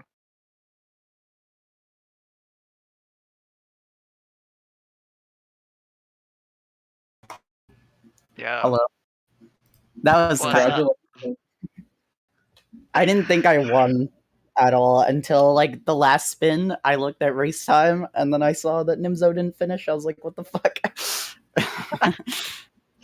So, The part going into Zelda. Say it again? we were half a second apart. Oh, wow. I went for my spinner barrier cloak because I didn't even think it was that close, to be honest. Like, It was so- that close. you guys were so close, literally half a second in Zelda, and Nimzo got a 10 cycle. You got probably one of the slowest 7 cycles. I think you, to be fair, you also got one of the slowest 7 cycles I've ever seen. Nimzo got that was 8 really cycles bad. before you got a 7. Yeah, that was actually a pretty bad 10 cycle. Or a pretty bad 7 cycle, I mean. Yeah. Man, that was crazy close. So if you're wondering where the time save come from, so you know that pot in the platform room that has like the fairy, that like when you're on the platforms, right, moving, there's that pot in the center of the room. Nimzo, Did he push himself off? He pushed himself off and fell and died. Wow. I knew that was possible, actually. I had that happen in practice before. That's why I stopped messing around with that. That's so stupid. He lost 40 plus seconds to it or something. Like, you went from 40 seconds behind to being 16 seconds ahead, pretty much. Yeah. Incredible how that went. Then I you lost like 20 seconds. You lost it, then Nimzo fought and overpaid, then you lost it more to, you took it back. I can't even remember how you took it back, something Nimzo did. He screwed up Zant, the last phase, because he missed a combo. You guys literally were synced at Zant's final hit, and then he for some reason was like sitting there and didn't like hit no to the save. He waited instead of just mashing B to say no to the save, right? Then at KB he passed you. Dang. Then he also got the save warp. Then at the Dark Nut he was overpaid and Nimzo got his ass whooped by him. And then you took the lead again. And then somewhere in Tower Climb you lost it again. And then the claw shot you guys lined up. I need to rewatch that. It was insane. You guys. I thought I was for sure behind after, or like I thought I lost after like the death on spinner segment. I had a really good spinner segment up until there. I got like I don't know if you saw, but I got the back Poe in the door. Completely it was cool. screwed up yourself at the exact same time as your death there. So like it evened out. Oh yeah. Yeah, it's crazy. Like I made sure people paid attention, by the way, to you getting the 1 framer. Good job on getting that lever 1 framer there. Nice. You guys both did the new movement, other than you have one more break slide going up to the boss key that you go for too. Like, yeah, it was pretty good. It was a good showing. I'm glad it was a good race, because like the last race was like terrible on both sides.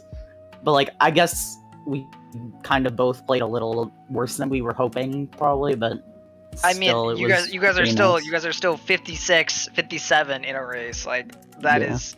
Before this year, people wouldn't be, if we told people last year at Wolfdash, like, hey, next year you got to be hitting 56s consistent in a race to even compete. Like, people would laugh at you, and now we're sitting here. It was a fun race. Good job to both of you. What happened to EMS, I gotta ask, by the way?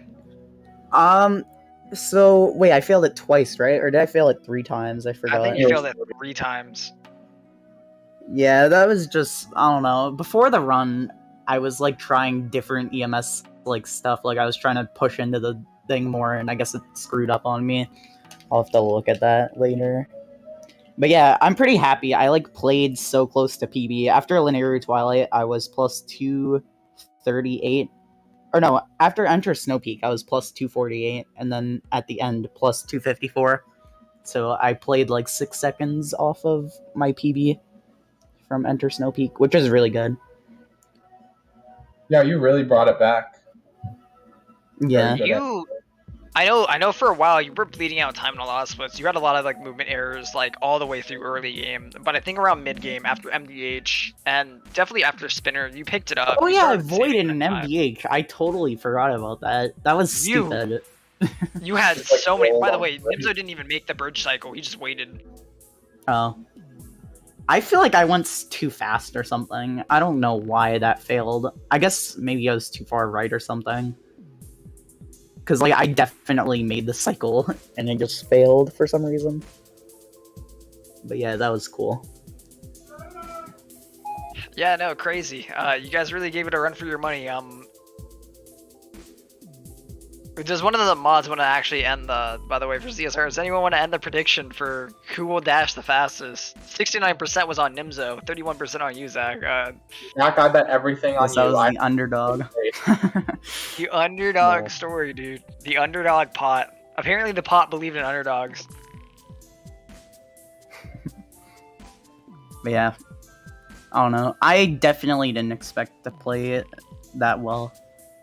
Like, other than the obvious, like, silly mistakes, I played very well, I'd say, which I'm happy about. I think you both had different areas where you shined like crazy. I don't know if you saw the early game with Nimzo. Nimzo missed Gorge Void and was on world record pace after Linear. He was about 13 seconds off of his PB after missing Gorge Void. That's crazy. So if people are wondering how much can be saved in this game, Nimzo just proved 51s are a thing in the distant future. They're a thing that's in the very near future, and Yeah, maybe it'll even happen past soon. that. I feel like. It was quite insane how well he did in the beginning with a missed GV, and then it just ended up crumbling around mid game to late for him. While it switched over and you started playing really good mid to late. I almost got a sub 59 end game. I think I got like a 59.40 with that, and like I lost 20 seconds to the Zent thing, and I lost like 15 Hyrule. Had like pretty much an 8 cycle Zelda. Because it was like the slowest 7 ever, but I'm not complaining either. Yeah, I mean, hey, take the slowest 7 over the the fast 10 over here from Nimzo. I mean, yeah, I'll definitely accept a fast 7 or a slow 7. Acceptable. I mean, congrats to winning all of Wolfdash. Did you walk in here thinking you would walk out with the crown? I guess. Thank you. No. I thought I'd probably, like, for some reason, I thought I'd just, like, lose really early, because I didn't think I was that consistent, which I ended up being very consistent, and then until, like, a week ago, I don't know where all my consistency went, but apparently it worked out today, which was really nice. Yeah, it was an amazing job from both of you. Tons of PBs from both of you through the start of this too. Like, you've literally passed minutes. Nimzo's passed minutes from what his PB was at the start of this tournament. It's crazy the amount of growth even like our top runners have had. To say the least. Yeah, like, I've PB'd by 4 minutes since the start. Nimzo's PB by 3 or something like that too. Like, crazy. I can't remember his PB was a 55 before Wolfdash, right? I believe so. Yeah, it's been a 55 for like a year or something, and then he got the disc and then he started getting lower again. Yep. And we have seen world record holder after world record holder after world record holder in this year. Yeah, at the start of Wolfdash, the record was 254, and now Zach, you are the 1-253. How does it feel? I'm the 1-253. Yeah, I forgot about that. Yeah, it's cool, I guess. Hopefully, I could get lower soon. You gotta make the jump to the 52, join the other boys, you know. Or skip 52, Kappa. Oh yeah, you know, go for that. You know, we didn't think 54 skips were gonna be a thing, and then you did it. Just maybe. Yeah. You know? Apparently, every time we find 10 seconds of time save, someone finds a minute. Nimzo was showing it today again. Dude, Wolfdash was so long. I'm surprised I stayed pretty motivated the whole time. Like, it's been 6 months or something since it started. And I only took like a slight break. The end of signups were in January. I know there was that huge portion. There was like literally a month. I don't think we did a single race, which sucks. We still did lots of like pre-Wolfdash races. Like, I know there was lots of races that I did with like Bruggles, maybe Dean Machine as well, where we just raced a lot in January and even in December, I think. So I've been on the grind for a while. I'm probably gonna take like a week or 2 break from any percent. Maybe do 100% or something for a time. I'm gonna give it a second. Was planning on doing that after Wolfdash, so that'll be cool. And then there's that break the record thing as well, which might happen for TP.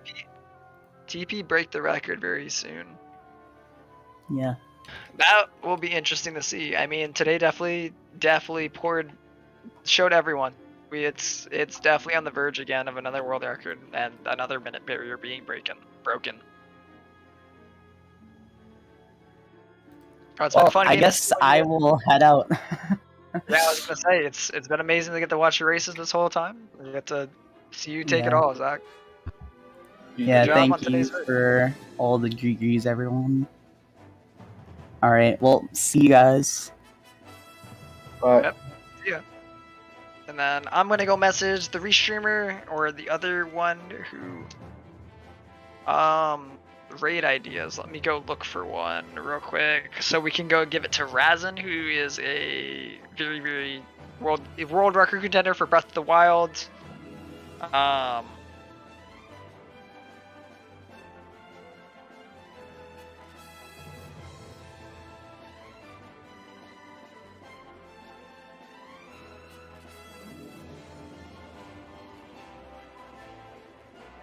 We've done it. I think he's one of the few Zelda people I really see on right now, or anyone who like is on Yeah, my that's, list. that's the only one I follow who's live. We have Axel on. I think we give the Razin. I mean, Axel's also on up over there. Well, thank you so much, ZSR, for letting us commentate and come on and have us do all this tournament. I hope to be back here next year. No Hopefully problem. shorter. But No, from all of us, thank you very much for being here. Big congratulations. I'll just throw in mine to Zach on winning the tournament. Nimzo, well done coming in second. Plenty coming up on ZSR tomorrow. I know we have the Ocarina of Time Rando EU weekly race at 9 a.m. Eastern. Pretty sure we have a Link to the Past Randomizer Challenge Cup match coming in at 1 o'clock as well. And then I think we have our Wind Waker Rando tournament race and Minish Cap Randomizer weekly race. Talking is hard. So please join us back again tomorrow. Until then, thank you very much, everybody. Stay safe out there. And we will see you back here soon. Have a good night, all. bye-bye, everyone. Thank you for being here. Good night, guys.